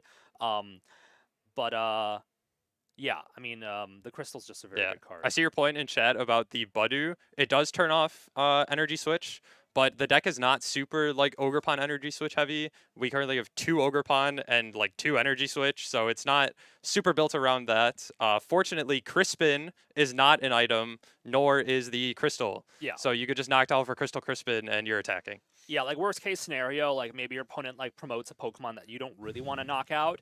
But as long as you just go Crystal Crispin, you can take 2 prizes with Water Ogrepon, and you figure out your next 2 Yeah. knockouts after that. The other good play into Badu if you need more time is you can just sob it with Ogrepon for 20, and then they have a hard time moving their Badu. Yeah, and then you can knock it out with your own Badu, which like hypothetically you can play. So like it really depends on the list because there's a lot of variety. Like if you like look up any of the lists from Japan this past weekend, or this past weekend, Yeah. they just play so many random one-ofs. So you can kind of tailor it for the meta you're expecting and the stuff you're playing against. So I'm playing Badu, so you're able to, like Ryan said, if your opponent Badus, you sob it. You get to basically buy a turn. They just have to Badu you again, and then you return knockout, get a knockout with your own Badu, Yeah. and now they're item locked, and you've taken a prize. So it's there's some pretty cool stuff you can do. The deck is definitely item reliant to a point. Like there's certain things where like that's where like stuff like the Ditto is really good, where you can Rotom for a Pokemon that then turns into your Ogrepon. Because there are definitely games where hypothetically, if we didn't play the Ditto, and you Rotom for like a bunch of Hoot, and then your opponent Budoos you can't play Nest Ball, you can't play Ultra Ball, you can't get a Terra Pokemon Yeah. down, which is what lets you play Noctowl and use the ability, so then you just get stuck. So stuff like Ditto is really good for that. Then if you get item locked, you can't play Latias, so you have to be conscious, and sometimes you have to retreat ahead of time, just to be aware of things like that. So Yep. the deck's not item reliant, but you definitely have to be conscious of like if I'm against a deck that can Budu me, how can I set myself up to have as most effective of a turn as possible. Yeah. And like I said, like the really low maintenance answer is just to sob them if you have that out. Like if your hand really sucks, but you can pull sob off, it just gets you a free turn almost all the time. There's like so many decks you can sob. Like even I mean, it's honestly even Miraidon right now. Like they play maybe a switch cart, sometimes maybe Prime Catcher. Like there's a good chance you could like counter catcher Latias and just really slowly come back. I mean, you could do stuff like sob a Latias and then set up for a snipe attack and then kill it and then have that other thing that you hit set up as well. So there's a lot of cool stuff. A lot of the other cool things you could do with the deck is just like tech attackers with one of energy cards since you're playing the Crispin energy anyway. So if you want to play something like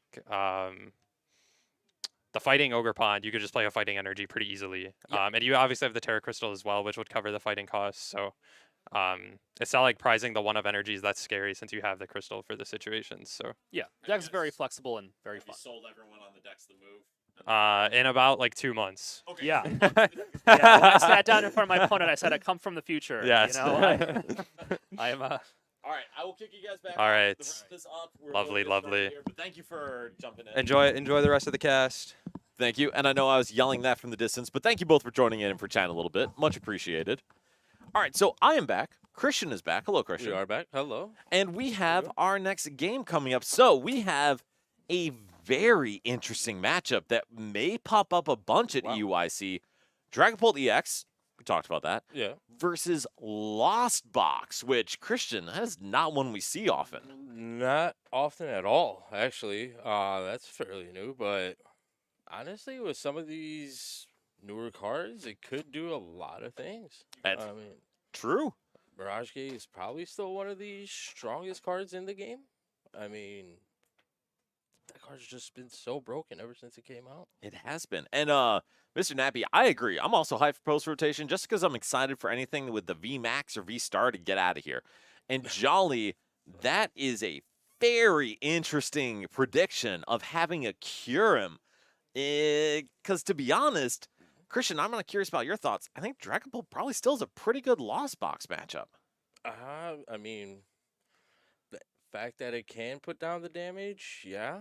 But again, I mean, with Mirage Gate, you could have all types of attackers that your opponent might not even see coming. That's a fair point. And we also love Kevin Flush. Thank you very much for joining us. But sorry, keep going, Christian. No, I mean, it should be pretty interesting. I mean, Comfy's at least 70, so that kind of helps out a little bit to keep your whole engine going. It does, and it makes it just Dragapult have to work just a little bit harder, but still 70 HP is still pretty low. And we do see that Kevin actually has hands and Comfy in the prizes, but otherwise those prizes don't look too painful. No, I think he should be pretty comfortable throughout the game. I mean, easy prizes. At least he got the hands out because that could help out. Big I time. mean, Big right time. now, especially. And I think that's a big thing for Lost Box is I think it's going to win via aggression, Right. especially into these evolving decks. Can Mhm. it apply so much pressure that the payoff for these stage 2 decks isn't enough to overcome it? Right. Uh, And So then, Christian, tell me about turn 1 for Kevin here. What is he doing? he's going a little crazy. It's going I a little mean, crazy. That is true. He's going to be building his Lost Zone, get his Barrage Gates online as soon as possible. Especially, I mean, if he has, well, Cram's not in the prizes, so that's always good. That's going to be an easy one for him. And with Greninja out there, too, what, Dracolics are 90? So Cloaks are 90. could be, I don't know if Dragapult plays Manaphy. I saw it earlier, but I don't know if it's a regular thing. I think it depends. Some Mhm. lists are. I don't know if all lists are right now, since there's still a limited number of decks that are playing Snipe. Right. Ooh, and we see the second Lightning Energy come out. Okay. But Kevin's still going to be able to get 3 flower selectings this turn. Right. And thought that might have been a Colress. I couldn't see. But, There is a Chorus in hand. Right. So next turn, starting off quite nice. If he gets 3 in there right now. Yeah, agreed. And we've got the hand. So then, Christian, I guess here's my question for you. Assuming Kevin can do whatever he wants next turn, does he want to Iron Hands? Does he want to Greninja Snipe? I think the preferred route might be Greninja. Okay. Just to put out a single prizer, because even then, Dragapult putting 6 damage counters out there, still only taking the 1 knockout, where True. he's taking 2. So instead of giving up a 2 prizer, even though Dragapult can't knock out hands, but I think you have to go with the Snipe at that point. It's a very good point, and I think that makes sense. Yeah. Well, so, and something that's going to slow that down is that Budu coming down for Ricky. And honestly, I don't mind the Ninja Snipe. I think that's good. But we actually see Ricky come out with a stellar board here of Right. 3 Dreepy, 2 Duskull, and a Budu. I mean, Christian, what else would you want? I mean, I don't think there's anything else you could want at this point. You got your board set up. I mean, I didn't see the TM Evo unless he has it in hand already. No, and I think No? we're not going to go with the TM Evo. We're Okay. actually just going to go with the Budu attack here. I mean, there's what, 3 stages with Lost Box? You know, get to 4, you got your Cram. Yep. Get to 7, Mirage Gates on. Yep. Get to 10, and hopefully he's still playing the Sableye, because you spread some damage out there. Right now, he's got 4. And he does get the Cram off of that. So Okay. we will be able to get an attack off if we want to. I think Kevin's debating playing.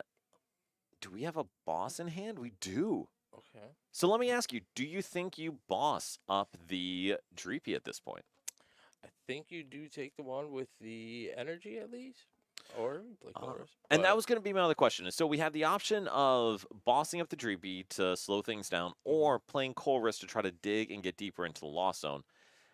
And I don't really mind Kevin taking this route, because it means that he's going to be more set up to do exactly what we're all talking about, Greninja Snipe, Right. to amp you very much, whatever it may be. Yeah, I mean, you do have to get the Badoo out of the way to do so. Boxy, we got some hot takes in the chat. We got Dragapult's teching Kyurem. We got Roaring Moon is going to make Top Cut. A very cold take is that Kevin is awesome. So very happy about that. So, Yeah, I mean, and Bryce, if you want to take a look. Kevin, however, here deciding to mess up that Budu and take it down with a Spit Innocently. And, I mean, that's fine. that's Lost Box. I mean, Yeah. he's doing exactly what Lost Box does. I mean, you hit your 4, you got your Cram, a free attack, can't complain. Yeah, absolutely. The resources needed to do it are pretty minimal. Mm-hmm. It looks like Ricky may be going back in with another Budu here, which, I mean, to be honest, I don't think Kevin minds that. No, I mean, we'll take it. I mean, a free prize at that point. Basically. And Kevin at 6 in the Lost Zone right now. He's within range, or 1 Chorus and 2 Comfy gets him to Sableye. Yeah. So we've got some margin here. I mean, Sableye would be huge to get it off. It's just that Badoo kind of slowing down the Mirage Gates, but you have Cram. So it's either the trade-off of taking a prize or just let him snipe. Yeah, I mean, exactly.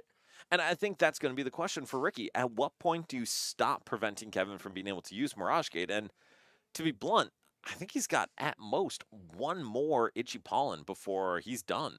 right. I Oh, mean, but we see the Crispin come out. That's pretty alright, big. Yeah, that's does he have a way to get into a Dragapult if he wanted to? Oh, He does not currently. Oh, and we do see the Ooh. Itchy Pollen. So why do you think he went for the Greninja there and not a Comfy? Comfy would actually keep his whole momentum going at that point. That is true.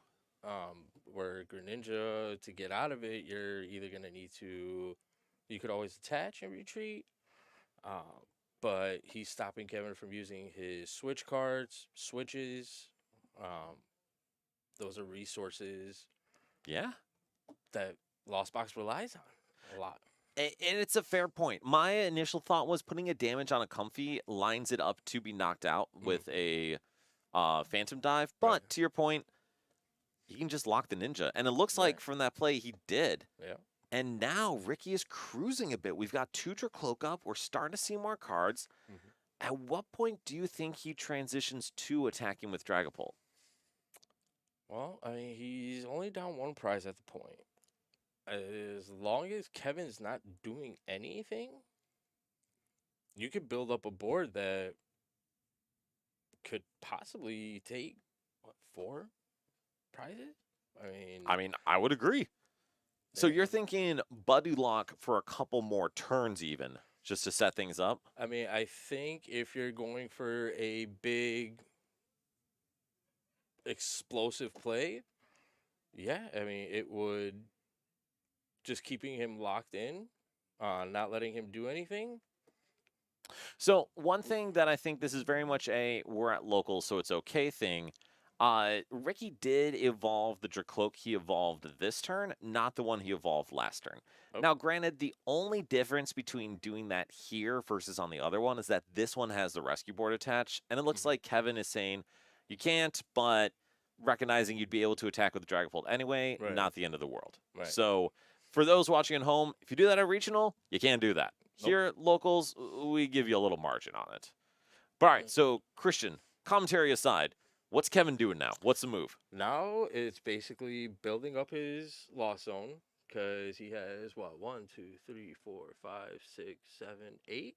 I believe we are at 8. Yeah, Yes. so 2 more and he can start attacking away. I'm pretty sure I've seen Lost Box with the Pikachu we saw, well, talked about earlier. Yes. So that's going to be one way to be able to put some damage on Dragapult. Come back the next turn and you spread some damage with Sableye, and you're taking multiple knockouts at that point. We are. And I think what Kevin's Oh. deciding, though, first is he's going to I go like- with the Greninja Snipe. I like it. All right. So why is Okay. that? Why do you think this is the move? It's still just a single prizer out there.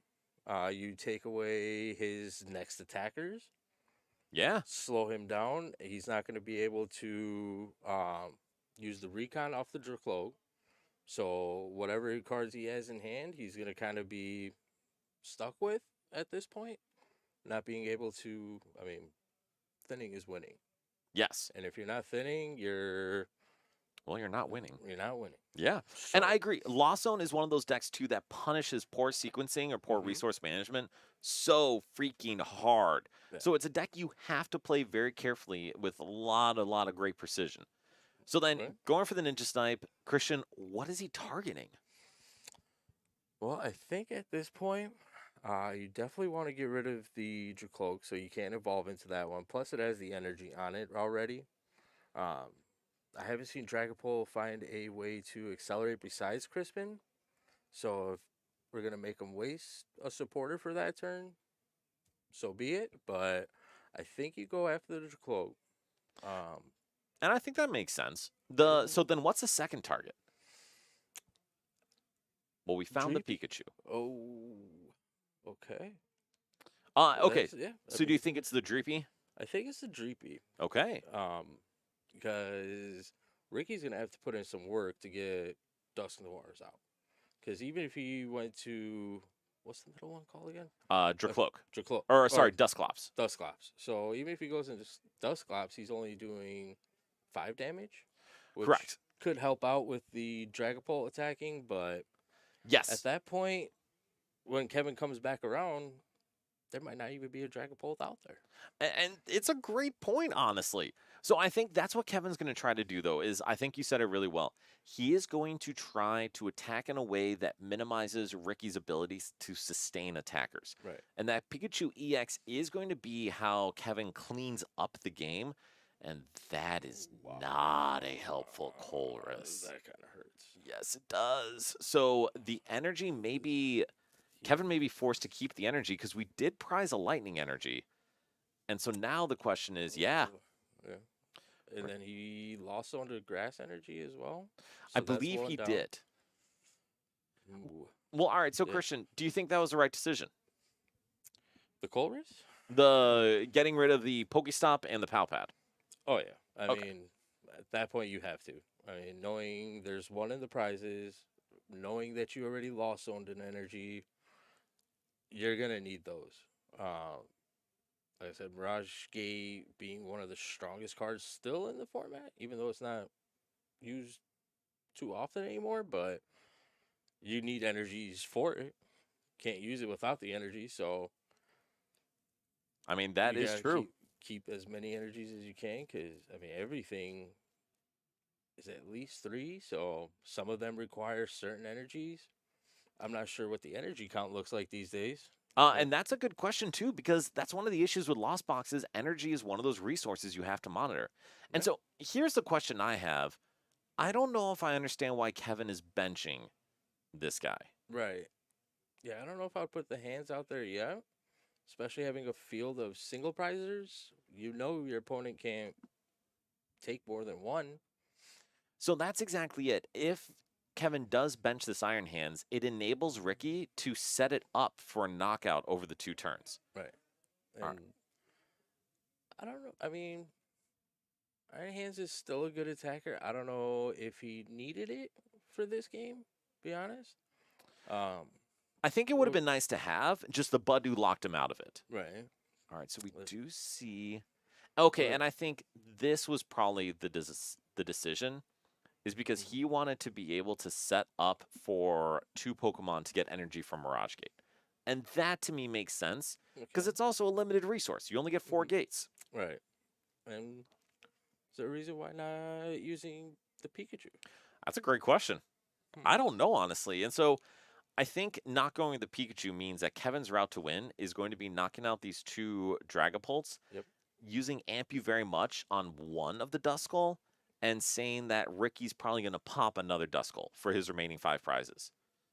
We see the manual attached there. And then I imagine we just see a switch into the Greninja to Right. snipe here. Well, I mean, let's see what he targets. I mean,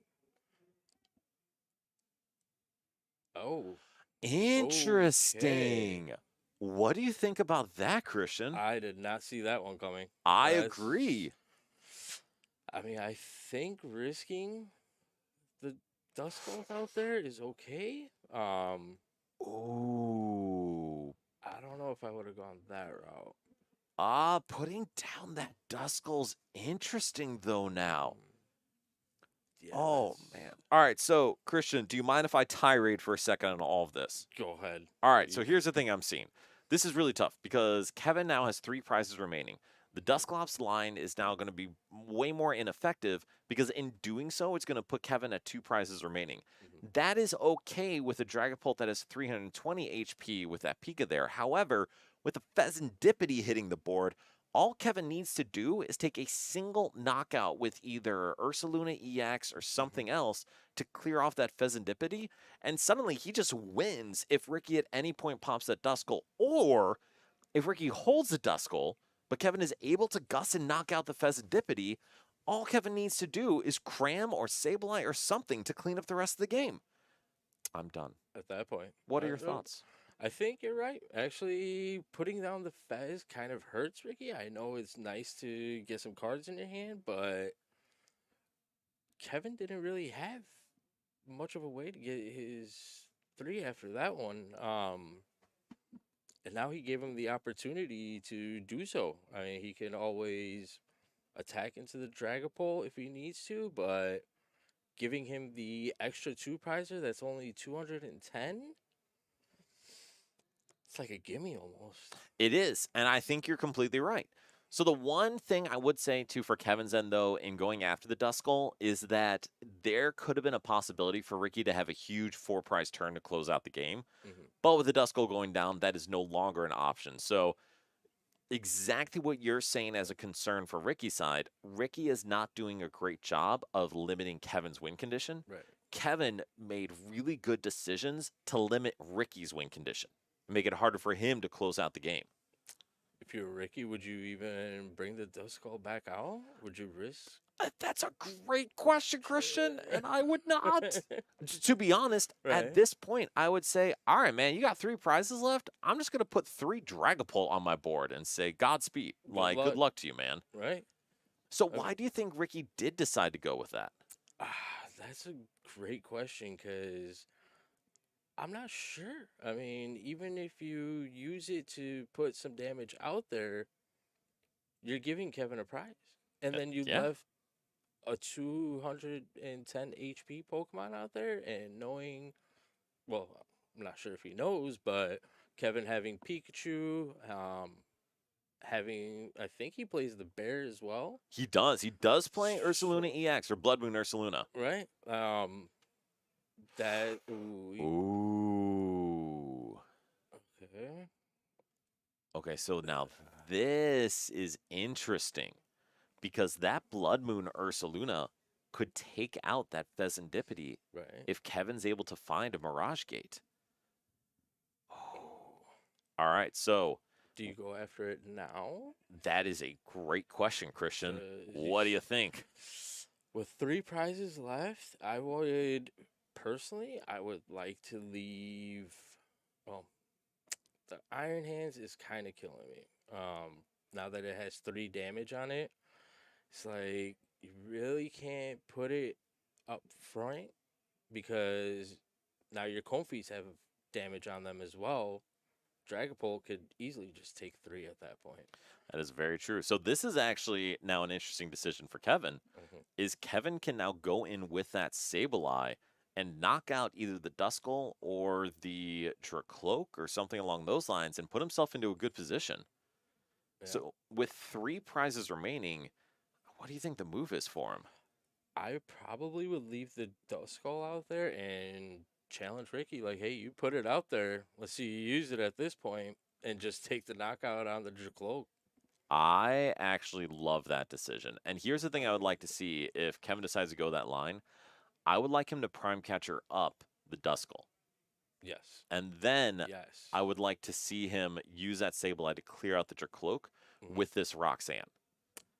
Yes. All right, cool. Team is Yes, aligned. yeah, Yes, yeah, excellent. I like that one. That's definitely So a the go. other thing I would like to see is I would like him to go into Iron Hands with this prime catcher and switch card off that damage.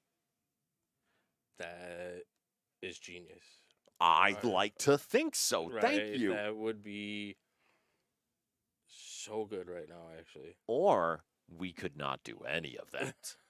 That is also we an just option. keep digging, I guess. So what do you think he's digging for here? What's his line? At this point, I mean, I think you want to have a way for next turn, assuming you're surviving next turn, having a way to either knock out the Fez. I mean, I know the leftover damage from Sableye, he could put it on the Dragapults and find the Pikachu. But I think at this point, you want to find a way to have something to recycle your energies for next turn. Well, that takes the damage off that. So It does. that's one that's not going to be able to automatically get knocked out. Which Um, is true. I would have loved to see him do it with the Iron Hands, though. You're so right on that one. And that's Yeah. exactly the thing. We just talked about it. How do you Yeah. remove your opponent's win conditions? Right. And with that Iron Hands down, a win condition for Ricky is just a boss. Right. Well, a boss and a switch if Kevin decides to not knock out this Dracloak, but right. it's just a gust of any kind. Because, I mean, honestly, I think that Dracloak does have to go. Uh, Down to 2 prizes. yes. Yeah, so the Dust Call should have came up. You were right on that one, 100%. And that's kind of my thought because Right. you want to put Ricky in a position where using that Duskull or something is catastrophic. Right. Right. Right. The tricky part, though, is with that Duskull still being alive, it is now going to be a lot easier for Ricky to win the game. And Mike, yes, Mike, thank you for joining, Mike Morton. Awesome to have you here. And yes, this is going to be very close. And to be honest, on both ends, I've had some questions about the decisions or lines they've taken. Same.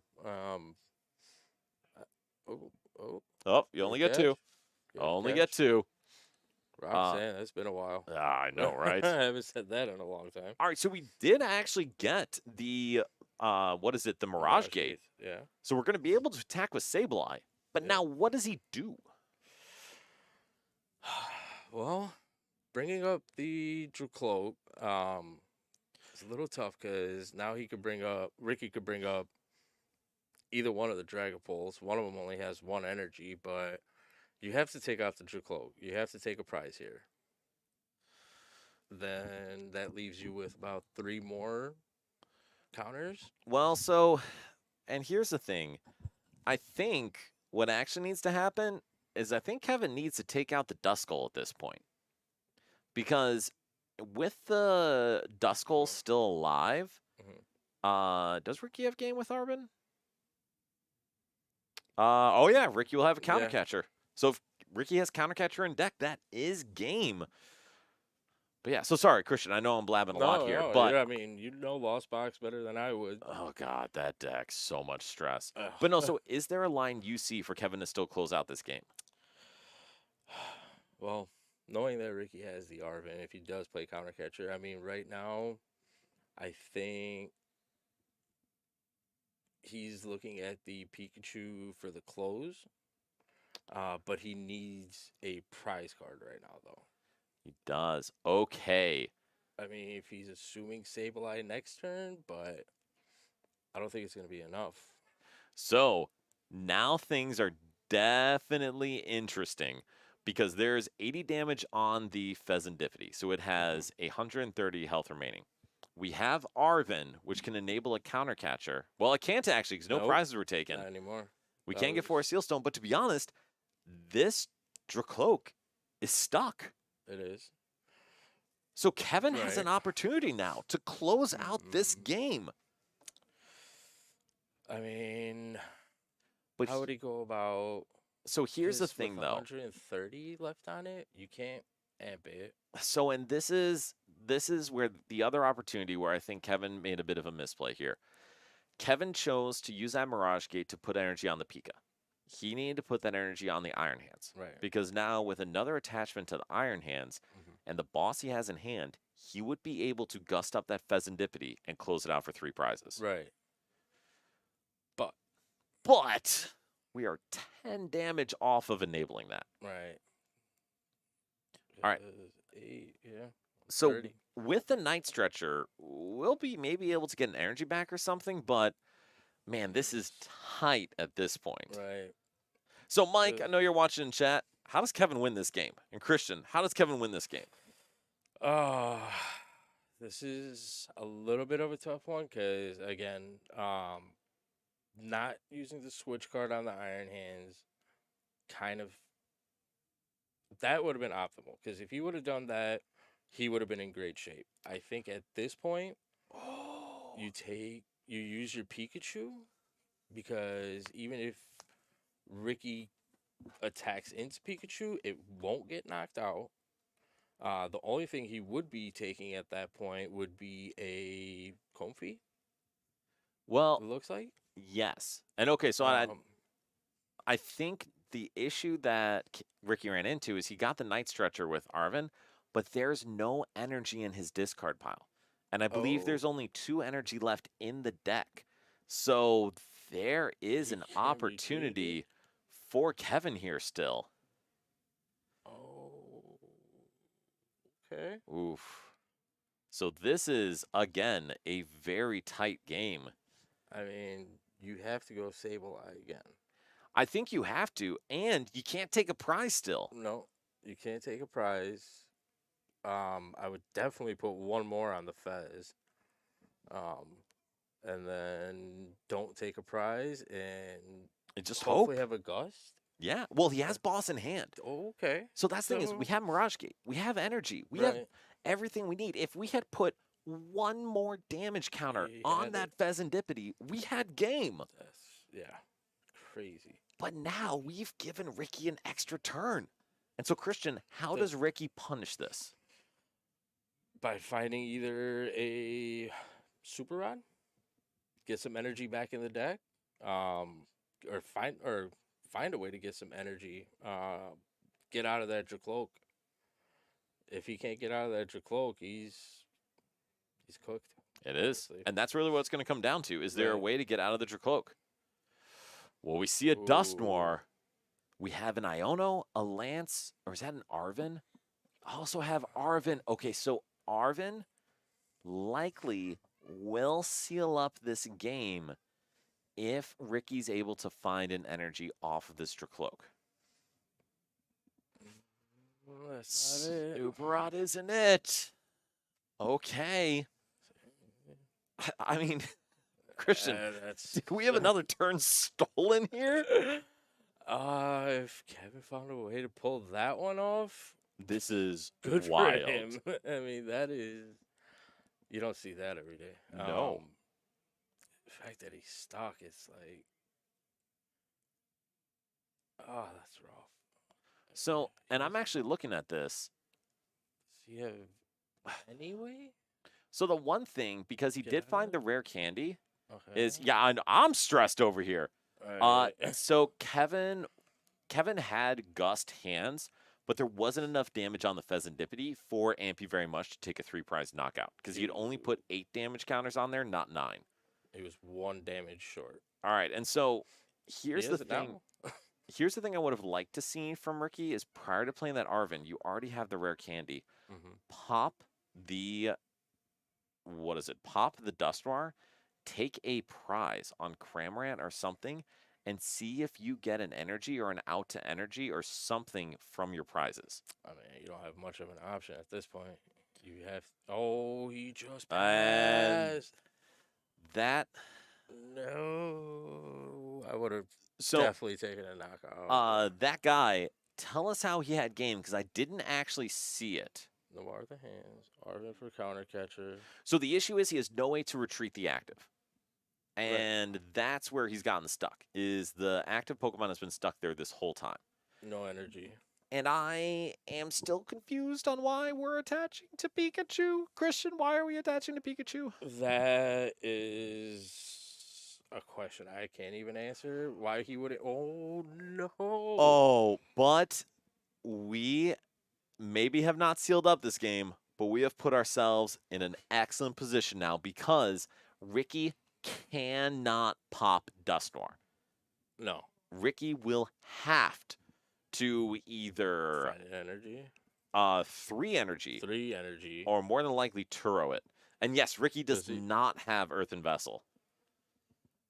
Does he even have a Turo? I believe there is a Turo in deck, I didn't but see. we haven't had Oh. access to it yet. Yeah, because. And now we see the fire. Oh my god. One turn too late. What does he do? All right, so we see the Pheasantipity. We'll be Okay. able to draw still, but Christian, I don't know how we win the game at this point. No, I mean, unless he finds a way to bring up the hands and attack with one of the Dragapults, he's kind of.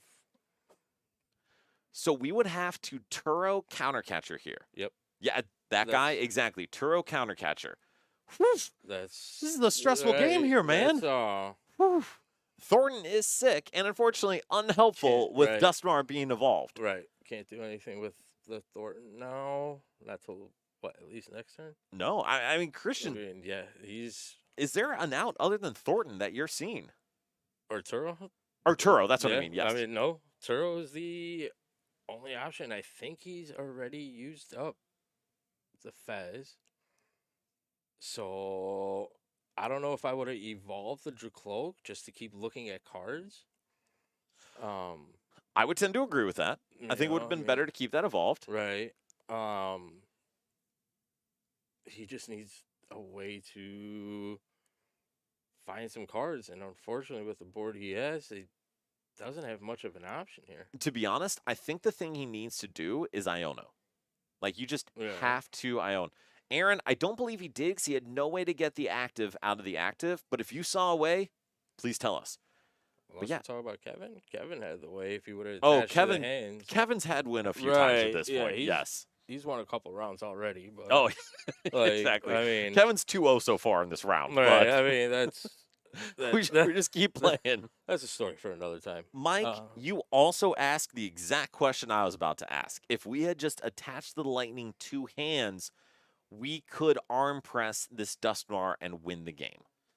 I have so many questions. I will certainly be asking Kevin all these questions after the round. Yeah. All right, so Christian, Ricky, we got we got an Arvin. Looks like an Energy and a Sinnoh. What we got here? What are we missing on the Pikachu? A grass? Arvin for Nest, Nest for Uni, Sealstone for Energy.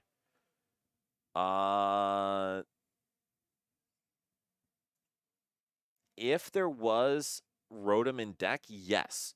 But I don't believe this is yes. And yes, you're right. Oh. We found the Turo. Didn't he play?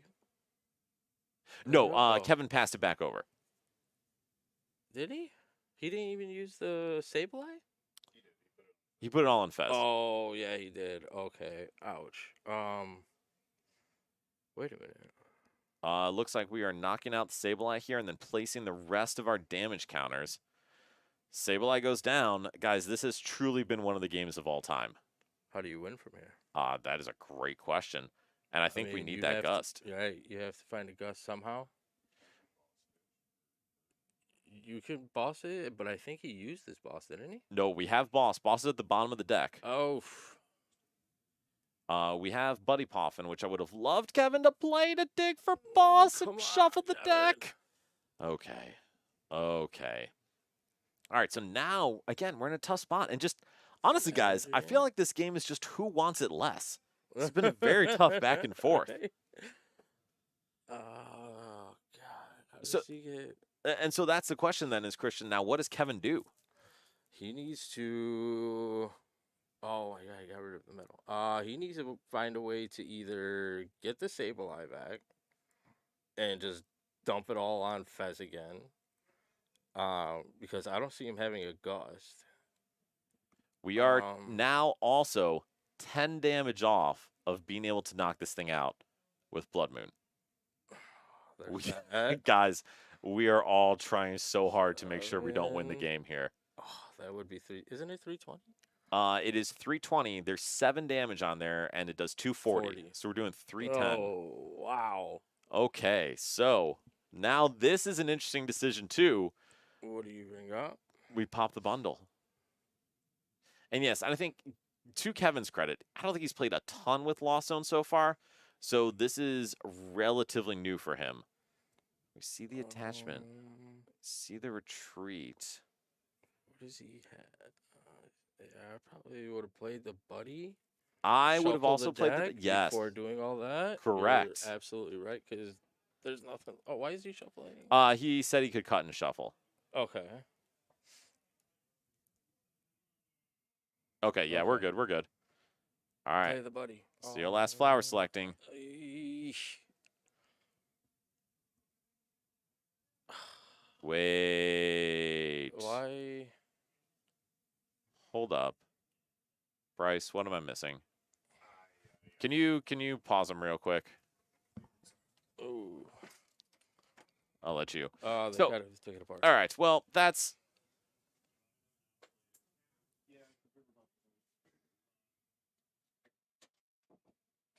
I think they are currently figuring out that Blood Moon doesn't actually do that much damage. Anyway, and getting back to the chat at least here as they figure that out. Yes, if that game progresses to the next turn or two, what was the resolution? All right, well, that's okay. As long as they're aware of what's actually happened there. Didn't have enough damage. Blood Moon does 240. There are only 60 damage on there. Right. All right, so anyway, getting back to this. Decked Decked out out. is a win condition, too. But no, so the bigger It deal is. is here, I think, that Kevin had opportunities to set up for a hands play, to Mhm. set up for Sableye cleanup, Yep. to set up for, honestly, a bunch of things. I mean, even Pikachu at that point, if he didn't get rid of the metal energy off of the last flower selecting, he could have brought that up instead of the Blood Moon. So yes and no. Yes, it could have gone up with the metal energy, but we still didn't have the grass or the lightning. Or excuse me, we still didn't have the grass. So we wouldn't have been able to attack to take the knockout. So But didn't he have the Mirage Gate? He had one Mirage Gate. not in hand. Ah, And I That's think his rough. last grass was already attached to the Iron Hand. So basically, in just, he could have arm pressed the Dusknoir to close the game. right. We could have had one extra damage on the Pheasantipity to Mhm. then amp you very much and close the game. Right. Yeah, that was a tough one. Or he doesn't play any stretchers in there to bring back. Oh, I don't know. That's. Yep. Ah, Oh, yeah, no, but- no, Mike. You can say it. You can definitely say that Yeah. there was some throwing going on there. Oh yeah. And I mean this with love. Kevin's an excellent player. He Right. got day 2 at Kentucky or Louisville this past year. He's been doing really well locally, won a bunch of cups. Yeah. We all learn and figure it out somehow. Right. I mean, and he hasn't played. I haven't seen him play Lost Box in forever. Yeah. I mean, it's been a while since I've seen anybody play Lost Box. Listen, there's been a moment online where I've played a lot of Lost on Giratina. And let me tell you, that deck is very mid, and I would not recommend it for EUIC, anyone thinking about it. I mean, I think you've said that since the deck came out. To be fair, yes, I've hated on the deck the whole time I've been playing it, regardless of how much money I've won with it. Gotten you to Worlds. Yeah, it's Yeah, a bad it's deck, fine, it's I fine, guess. it's fine. Bryce, who took the win there? Ricky did? Okay, sounds good. That's reasonable conclusion there. All right, so do you want to just go pick the games and I'll talk to the people, Christian? Sure. Or this is the last round, right? This is last round. So you know what? We got to put Ricky and Reno on. So Ricky Ricky and and Reno Reno? on 1, and then Right. let's do Adam and Ryan on 2. All right. All right, so they're gonna go get that set up. And Mike, yes, Lost Zone is very, very tough. Mike, let me ask you on that. Do you think Lost Zone is in a good position for EUIC? Also, you're up very late if you are going to EUIC, but let me know if you are. Because this is one of those decks that I think I will bring up, and someone mentioned earlier too. It's getting a lot of attention because it could be really strong. But let me tell you, the amount of mental and emotional fortitude you need for that freaking deck is tough and exhausting. And yeah, Theo, I think it's a good pick. The deck is strong, and the deck has a ton of options. And you saw, Lost in Box's deck, you can just throw the best attackers in the game in and say, you know what? Sure, I can do that. I think Boxy mentioned earlier that even Roaring Moon is a possible inclusion. Oh, dude, Mike, thank you very much, man. Yes, we are very excited. He is honestly a good chill baby, and I couldn't ask for more. And I won't see you Atlanta, but hopefully I'll see you after that.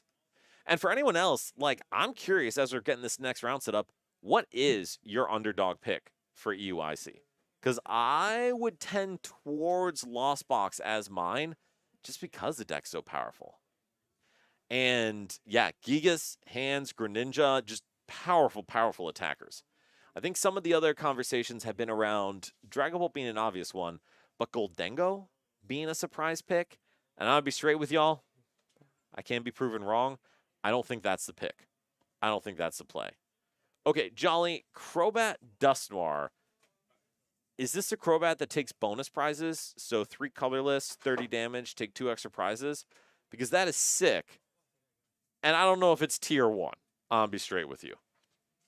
All right, so otherwise, some of the big decks, and listening to Shift Gear Podge, by the way, checking Neil and Kieran out. Awesome, guys. Oh, okay, Butter Reversal, interesting. I think one that's also kind of a sleeper pick is Cloth. So Cloth Terapagos is still very strong. And Bryce, that one's fine, I think. It's still really strong. It's got a lot of really good tools. You can still stinking donk people. And yes, being fragile is a very big problem. Gator. God, I would love Gator to be top tier. That would be fantastic. Christian, Gator. tell me about Gator. Why are people talking about it? Well, first of all, it just won in the championship league. That just came out of nowhere, but it is what you would call a sleeper, basically. Yeah, I would agree with that. I don't think anybody saw that one coming. I mean, it does. No, we're talking like deep asleep. Like we're Yeah, in like a no, REM it's- cycle, like deep sleep. 100%. I couldn't agree more with that one because I've seen a couple of guys play around with it. Haha, little meme deck, but it turned into something that I don't think anybody really saw happening. I mean, that's true. Listen, Ceruledge? Ceruledge, I think I love it. so. I love it. I don't think it's actually that good. So, and the deck is lit. God, that's just so mean- appropriate for that one. It I get it. Yeah, yeah. I mean, Ceruledge is it's kind of tough. It's I cool, mean, man. It's a little consistent actually as well. The Palkia helps out a lot. After that, I'm not sure exactly where it's gonna go, but That's fine. it's super fun. I will say, sorry, real quick, Christian, but Mhm. Jolly, Dust Noir spam, I think is very interesting.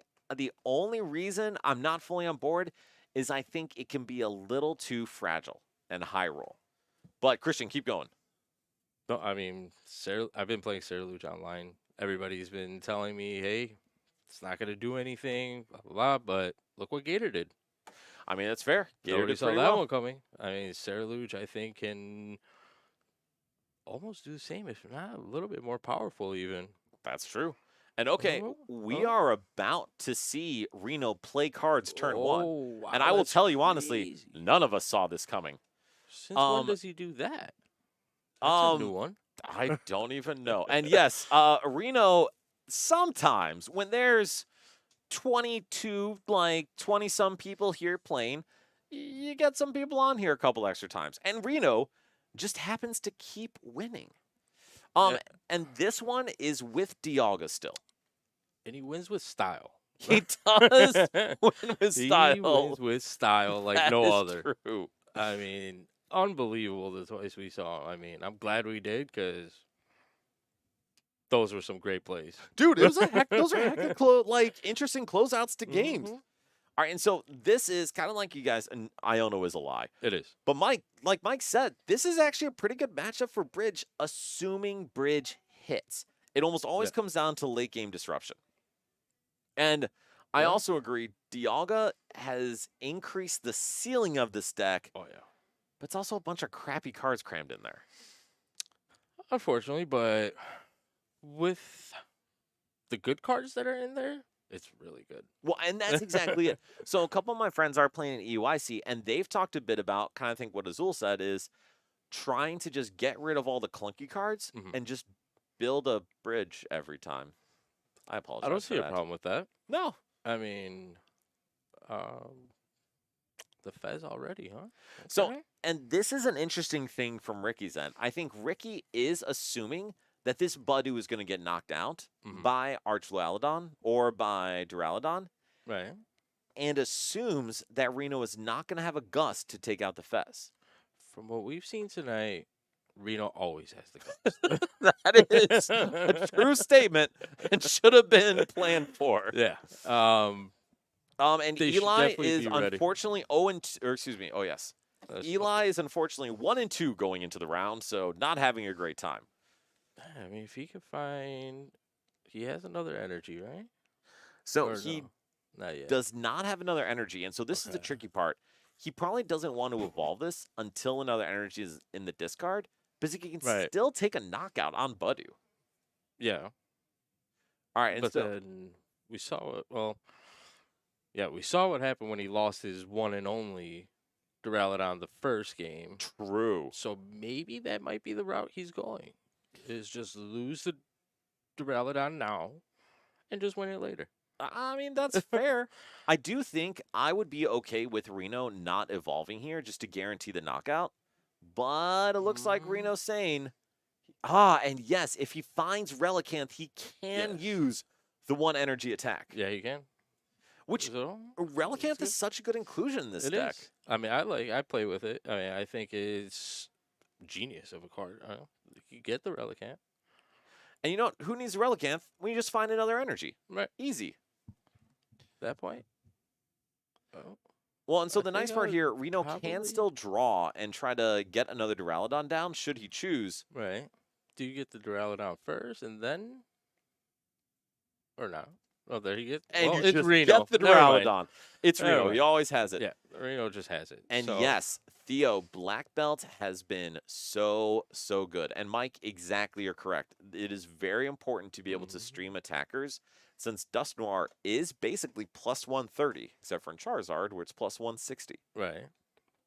All right, so Yeah. with the Lance, though, I gotta imagine it's gonna make it a little harder for Ricky to hit this.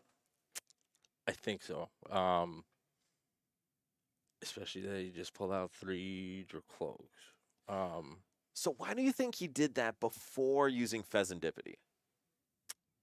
Probably. I mean, honestly, to not. I don't know why evolve them right away, but that will let you draw into other resources that you may need, as opposed to the Dracloak. I certainly don't disagree with playing the Lance. I think Right, that yeah. could be fine. But kind of like we were talking about, my question is, why do that first? Mike, I agree with the comment on sequencing. So, Christian, what have I always said Yeah. about sequencing? It's important. Well, okay, yes. Again, thank you all for watching. We'll yeah.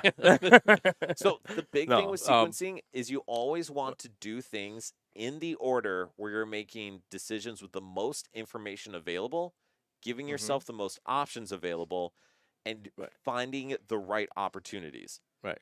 Do you think Yeah. Ricky did that here?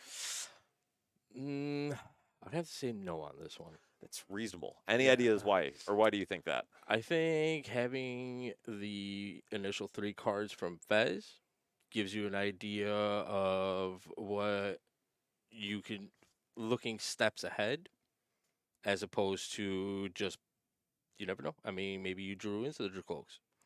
Yeah. You know, and not knowing your next step by not having that card in hand.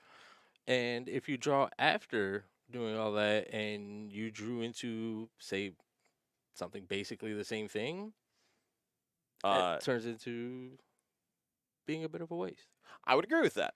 Absolutely. And also, I agree that's exactly why you Fez first, too. So we talked about making decisions with the most information available. Mhm. Fez, you don't have to pay a cost to learn that information. Right. Once you're doing Recon Directive, Mhm. you have to make a choice, and Right. you want to make that choice with the most information as possible. All right, and we do see, though, Ricky end up going back into the Itchy Pollen. And to be Oh. honest, to everyone watching, I mean, that's okay. I think going to Itchy Pollen with 3 Dracloak, with 2 having energies on it, is good. But again, it could have been better. Right. As Reno, what are you looking for, though? So I guess if you are Reno, what do you think the line is? Like, what are you trying to hit? I mean, I think at this point you want to try to pull ahead, seeing, Ricky's a little bit behind here, so maybe giving him a less of a chance to dig through his deck, like with Fez. And I actually would have loved to see that. I would have Did he loved hit to it? see that ninja first to see if you hit the boss Mm-hmm. to take out that Pheasantipity. That's what I figured he was about to do, but it looked like he changed his mind at the last second because he went for the Greninja.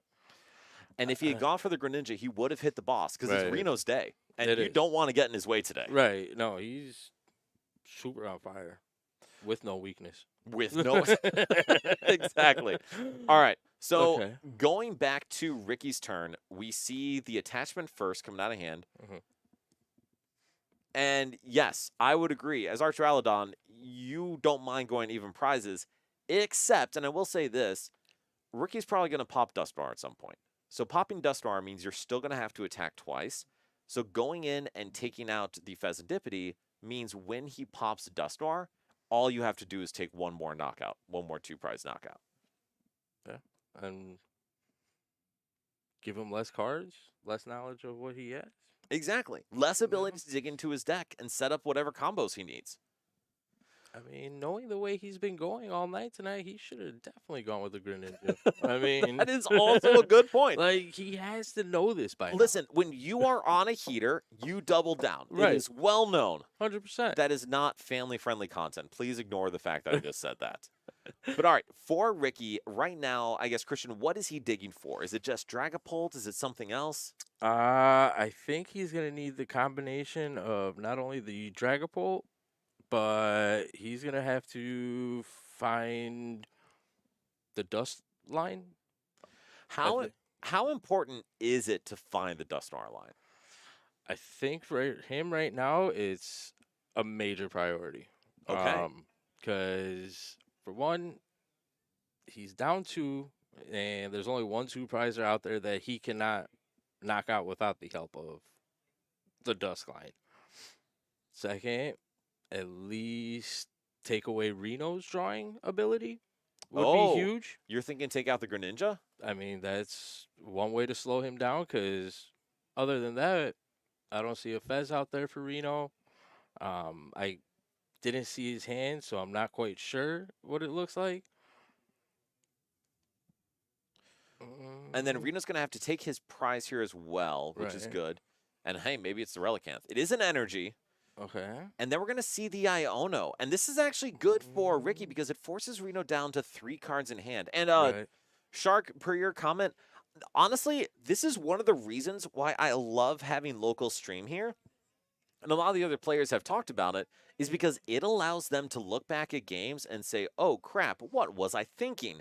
Because we don't all sequence perfectly. We make mistakes a ton of times. Mhm. So being able to look back, review, and figure out what we were doing wrong is so valuable. But all right, so Christian, Ricky drew a bunch with Fez. We recon directive.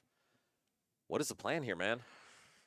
This point, catch back up a little bit. You Yeah. know, I mean, giving Reno the free prize card can't be that easy. That's one thing that eats away at me when I play the Dust line in any deck. It's like I just hate giving away anything they didn't earn. But Yeah. he's gonna have to take this arch down, bring him down to 4 prizes. Honestly, you know, with the Greninja there, knowing Reno tonight, he's gonna draw into exactly what he needs. Oh, 'cause- he's got it. Yeah, We I mean- all know I that mean, he's that's got gonna it. happen. So obviously Ricky hasn't been watching the stream, so he doesn't know that yet.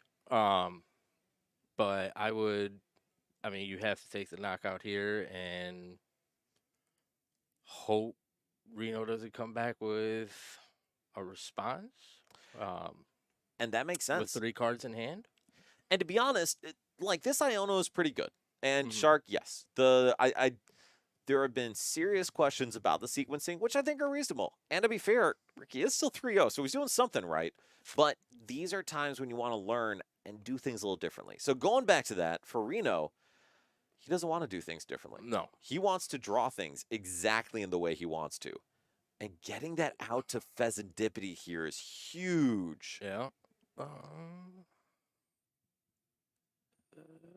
And because, There it is. Christian, I Yeah. assume all we want is Fez.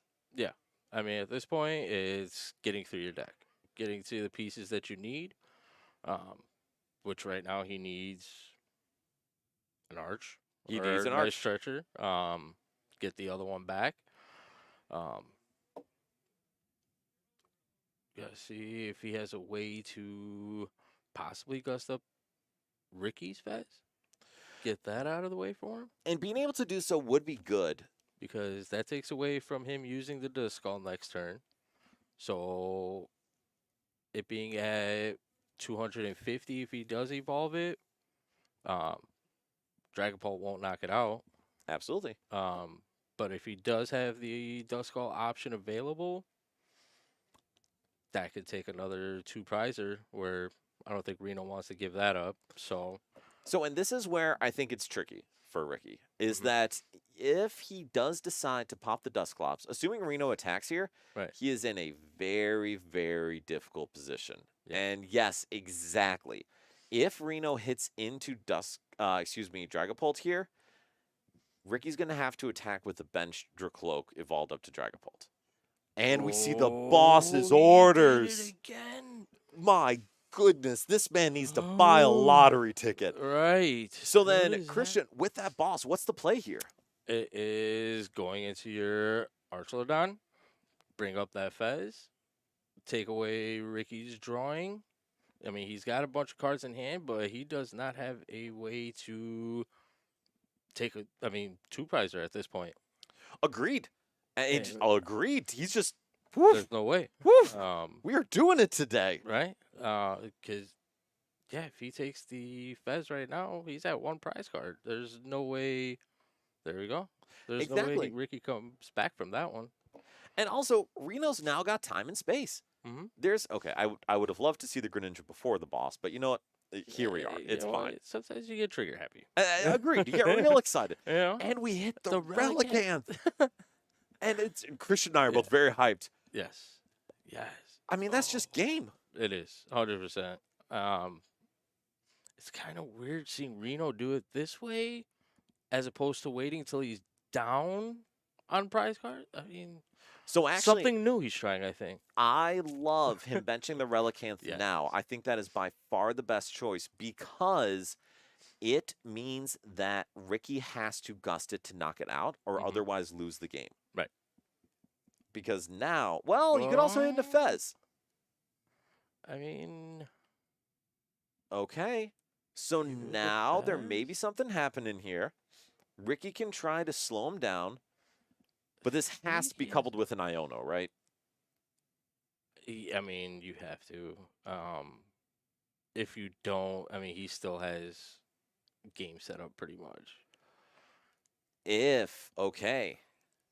And we Okay. do Yeah. see the Iono. Yeah. So he has to take Okay. the Fez. Leaving him with one card. Knowing him, it's going to be an energy or stretch. Oh. And it is. Okay. Exactly it is. So there's that. So Reno does have a couple draw. Well, he has the draw. he will be able to draw. And Yeah. to be honest, the nice thing is if something gets knocked out, we can absolutely just go into like Iron Bundle. Mhm. If something does not get knocked out, then we could still just get a gust. Yeah, I mean, because even if he finds the bundle, everything on the bench right now can easily be taken. Yes. All right. So, So- but now But then Ricky, you don't knock out the Fez. so with that Radiant Alakazam down, he doesn't need to Mm-hmm. because we're doing 200 damage Right. to the Fez. We've got the damage counters down. Right. All he needs is a gust next turn, and he wins the game. And what Reno needs is an energy and a gust, Just one energy. Whoa. which we got the energy. And exactly, Cyclone bundles game, Turo bundles game, Mm-hmm. Boss energy is game. We've got a ton of lines, but credit to Ricky. I mean, well, kind of. I mean, work as well if he doesn't get to the boss. If he finds a Turo, So if he and finds just picks up the finding a Turo and Fez. picking it with the Fez means he doesn't lose next turn, Right. but it doesn't guarantee the win. no, it doesn't. Guy, why does setting up a 10 on the bridge cause a lose condition? Because you're only doing 180. I don't think that causes a loss condition. All right, we'll see the Radiant Greninja for 2. We see the Turo. Oh, he bench locked himself though. To be honest, this is fine. Right. Because kind of like we all said, Turo still stops Reno from losing the game. I mean, has he? Oh, yeah. He doesn't lose, so that's always good. And also, you don't lose, and you hit into this Dragapult, which means that Mhm. you are in a position to seal up the game next turn, Right. especially with the Lumineon in hand. And Reno's Well, hands are how much- sweating Yeah. right now. He's got what is that? 10 damage on this, so that wouldn't even work. So it's 100 damage on the Archelodon, which Right. means that Dragapult will knock it out. But whatever, man. I was just thinking about the Relicanth play, but It's not enough yet. No, we are not Eh. quite there. So we're still doing more with the 220 Right. Metal Defender. Okay.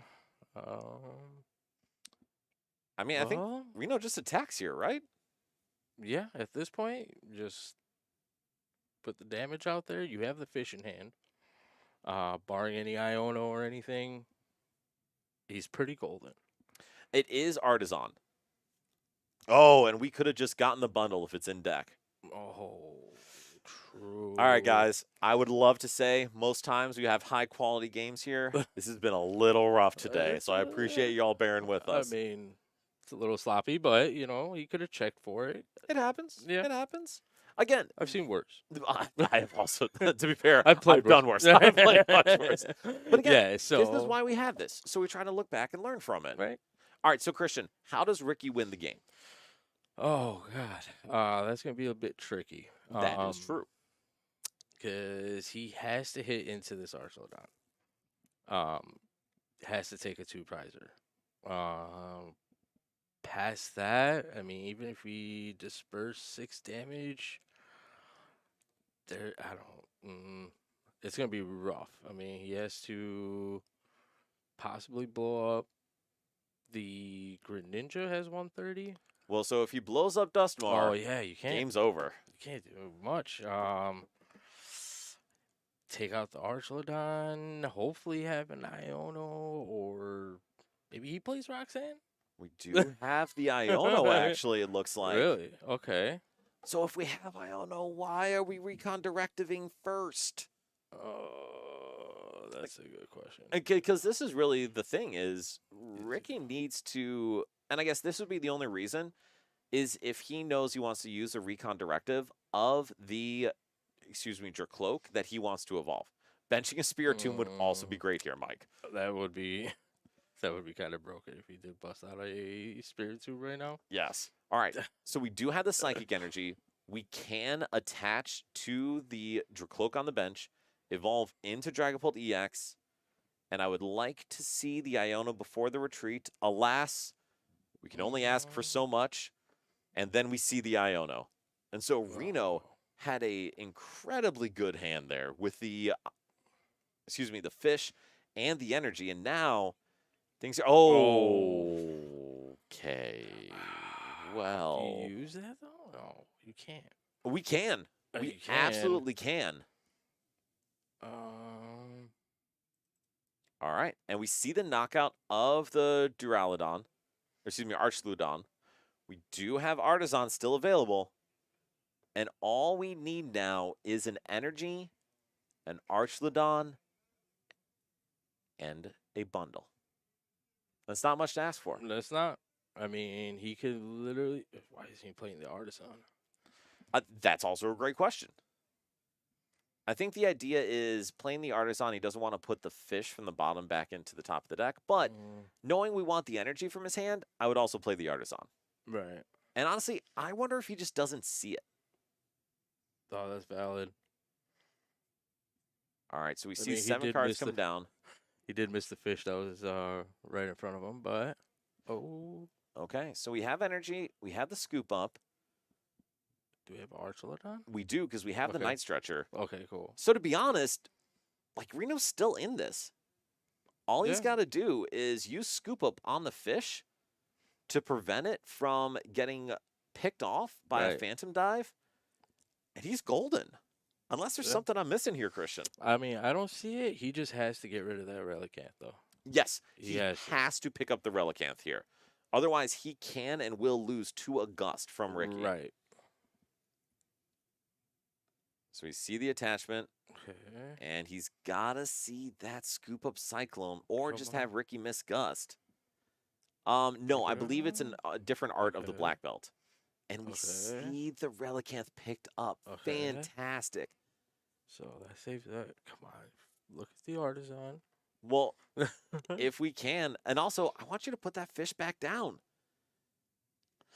There's another opportunity for Iono here, and you want to be able to close out this game if Ricky attacks.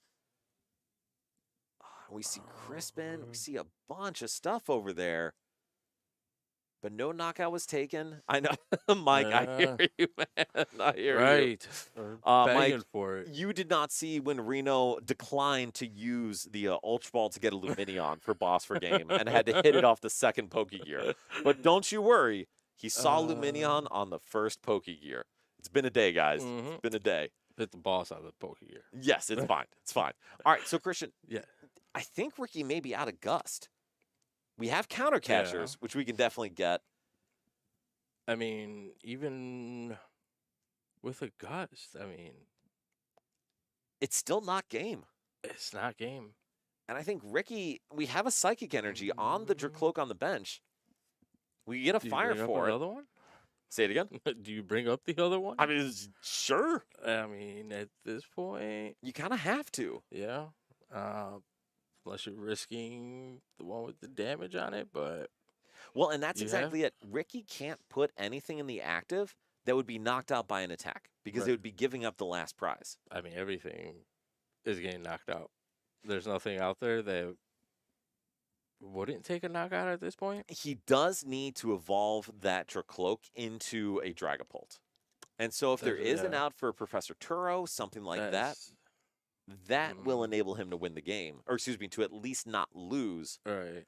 But man, Okay. we are in dire times here. I can't even see his hand. What So does we he got have there? a Crispin, an Arvin, Rare Candy. I can't It's see what hard that to last card see. is. We may have a boss. And Mike, that's the only thing I'm thinking. I could have sworn he did, but maybe he does not. I thought we saw him earlier with a bundle. Did he not? I think Or so. was it- Yes, and we do have then the Professor Turo, which is immense for Ricky because now there is a Right. line to not lose. Oh, that just means Reno keeps his hand. Which It does. We see the two Dreepy come down, but I here's the think other he's- issue. We're only hitting for 70. Oh yeah, And so true. even if we hit for 70 and then Phantom Dive next turn, we are not knocking out Still this not enough. Archlodon. Right. And I so mean, we just see the Phantom Dive for 70. Mm. So, Christian, does Reno have it? it's Reno. Yeah. Yeah, he's got it. We're just gonna say yes. There it is. There it is. Off the top deck. 3 It times. couldn't have been a Oh better way. my, like, My goodness. All right. Well, that was a game for the ages right there. Bryce, I'm assuming we don't have a second game. No. All right, perfect. Well, yeah, Christian, any last thoughts on that game? Reno. I mean, I gotta learn this strategy of top decking. I don't know if it's like the flick of the wrist I'm missing or what it is, but I don't understand it. No, Christian, I Okay. agree with Mike. I think we got to get the last interview with Reno here to close it out. Are you Yes. cool if I kick you off to Yeah. talk with Reno? Absolutely, it's been a pleasure. If I don't get back on, but We'll have you back on before we close it out. all right, Absolutely. Give me 1 second. Let me go get him. Thank you. And yes, top decking, 100% skill, 0% variance. Don't ask me to explain. But in general, like, that actually is a solid matchup for Archlodon just because the math works out so well. Bryce, can you throw up the cup one instead? But so, Reno, we had a request for you. 2 questions. Okay. Number 1, how do you top deck boss so effectively? So it's a lot of practice. Okay. So the practice is I almost never top deck the thing I need ever. So So you save it eventual- for on stream? exactly. Eventually it comes around. Okay, fair enough. To be fair, I haven't won on stream in like a year. I feel like. So Well, you won every time today. Yeah. So, other question for you: do you play Iron Bundle? no, I do not. That explains a lot. Yeah, I'd heard a little bit. Okay, I was hoping I'm like, man, I probably should have put the bundle in here. But that's okay. I will say for those watching at home, planning for EUIC, I guess Reno, do you think bundle's a good inclusion? I do think it for those types of reasons where your opponent's just running away, kind of a thing. And I feel like bundle could be something that just out of nowhere, a nest ball turns into a game-winning play.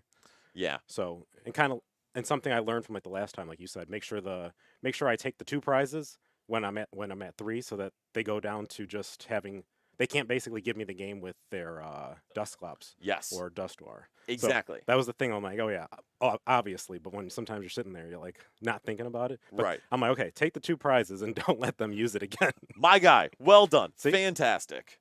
And yes, Mike, I agree, and I think Reno, you're saying the same thing. Like, bundle is really impactful for the deck.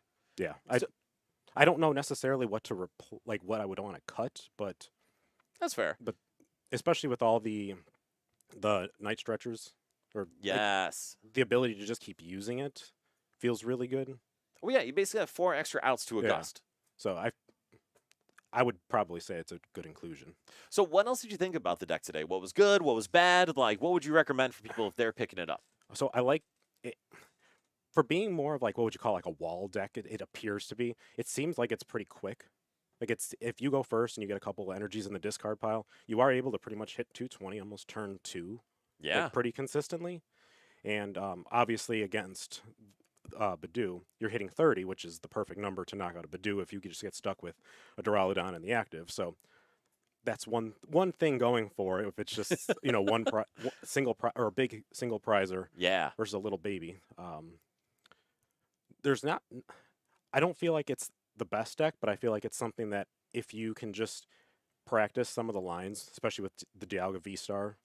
Like I had one round that wasn't on stream, and I was able to bench 2 Duraludons, evolve both of them, get my V-Star up, and then just boss a Fez, boss the Luminion, I think, and just win the game. So sick. So again, a little bit of luck because I had boss in hand. I didn't have the top deck that time. Well, that's that's why you play a bunch. But all right. So then, last question I'll have, because this is something I know it's been a topic of conversation. Do you think Jamming Tower or Pokestop is better in the deck? What is the reason for the Pokestop so much? Just consistency. Gives you Yeah. more opportunities to see Earthen Vessels, get energy in the discard pile. Like you said, Stretcher's basically an out to Pokemon. So if it gets rid of an Arch and a Night Stretcher, you can get the Arch right back. Yeah. I'm not convinced either way. The reason why I like the Jamming Tower is because of all the evolution TM or TM Yeah. evolution and the board. Oh, and the crystal Oh, yes. and the board to allow them to get out of like the direct cloaks and all this. Yeah, rescue. So I like both. Going back to like older formats, the tool that allowed you to jam. Oh, your- Tool Jammer? Yeah, the tool jammer. I liked that a lot, so that's why I'm like maybe a little biased towards the jamming tower. That makes sense. But I do think Pokestop would help more with consistency, but it also might help your opponent with consistency too. Which is definitely the trade-off. Yeah. So I feel like I don't like decks that play rare candy because I just feel like I can never get anything going. So I Yes. just like evolve one time, start attacking, be a wall, take damage off the field. So I feel like that kind of fits more with the jamming tower than it does the Pokestop. But again, don't listen to me. Listen to the people that actually put in No. 100 games. But everything you said makes a lot of sense. Like, the core of the deck is prevent your opponent from being able to enact their game plan, have high HP tanky guys, and limit your opponent from being able to reach. Jamming Tower fits all that, but it's a passive stadium. It doesn't help you play the game, so it's a trade-off. Yes. But- But and again against Ryan, which I don't think you got to see the whole game, he was able to attack me twice with his Pikachu and take 4 prizes immediately. That's good. So because the Pikachu was able to get that far ahead, it took a little bit to get going back. But I feel like with the jamming tower, that might have helped. But I think there's so many area zeros that a lot of these decks play that it's like how many jamming towers do you need to kind of win the stadium battle? Well, and that's a trade-off, too, against Gardevoir, something like that. They play sometimes Vacuum. They typically play 2 or 3 stadium outs. So it being a passive stadium and you're trying to hit it on exactly when you need it, there's no guarantees. I would think Gardevoir is probably one of its worst matchups. 100%. So like Horrible matchup. So maybe Gardevoir is going to win then. So It's very possible. All right, Barino, thank you for coming to chat with us. Well done today. 4-0. thank you. Got yourself some store credit. Yes, It's thank pretty you. cool. For sure. We'll let you get out of here, and Christian, we'll have you jump back on. And then, just as we're closing out here, thank you all very much for joining and hanging out today. Really appreciate it. We are trying to get more consistent with the stream and have it out here. So we will be back next week for our League Challenge. And the reason I asked Bryce to throw us up here is just as a reminder, at the end of March, basically 1 month from now, we will have a double cup weekend with $2,000 tournaments, one for store credit at Solis and the $1,000 cash prize here at Nerd Rage Gaming. So If y'all are in the Midwest and you want to come up to try to win a bunch of money that weekend, we'd love to have you. So, Christian, any last thoughts before we sign off? I mean, this has been super fun. Watching these games today has been super interesting from this side. It's been great hanging out with you back here as well. Dude, absolutely. And come by, enjoy, play the challenges, play every Thursday we're here. It's always a great crowd. If you're looking to have some fun, this is the place to be, 100%. Absolutely. And I agree with that endorsement. And I will say, we also sell cards, and Zeke has a whole layout of great stuff up there, and we still have some Prismatic Evolutions product available. So if y'all want to open some pretty Eevee things, come check it out. So, like we said, thank you, Christian. Thank you, Bryce. Thank you all for joining us today. It has been great having you here, and we'll see you next week here at Nerd Rage Gaming.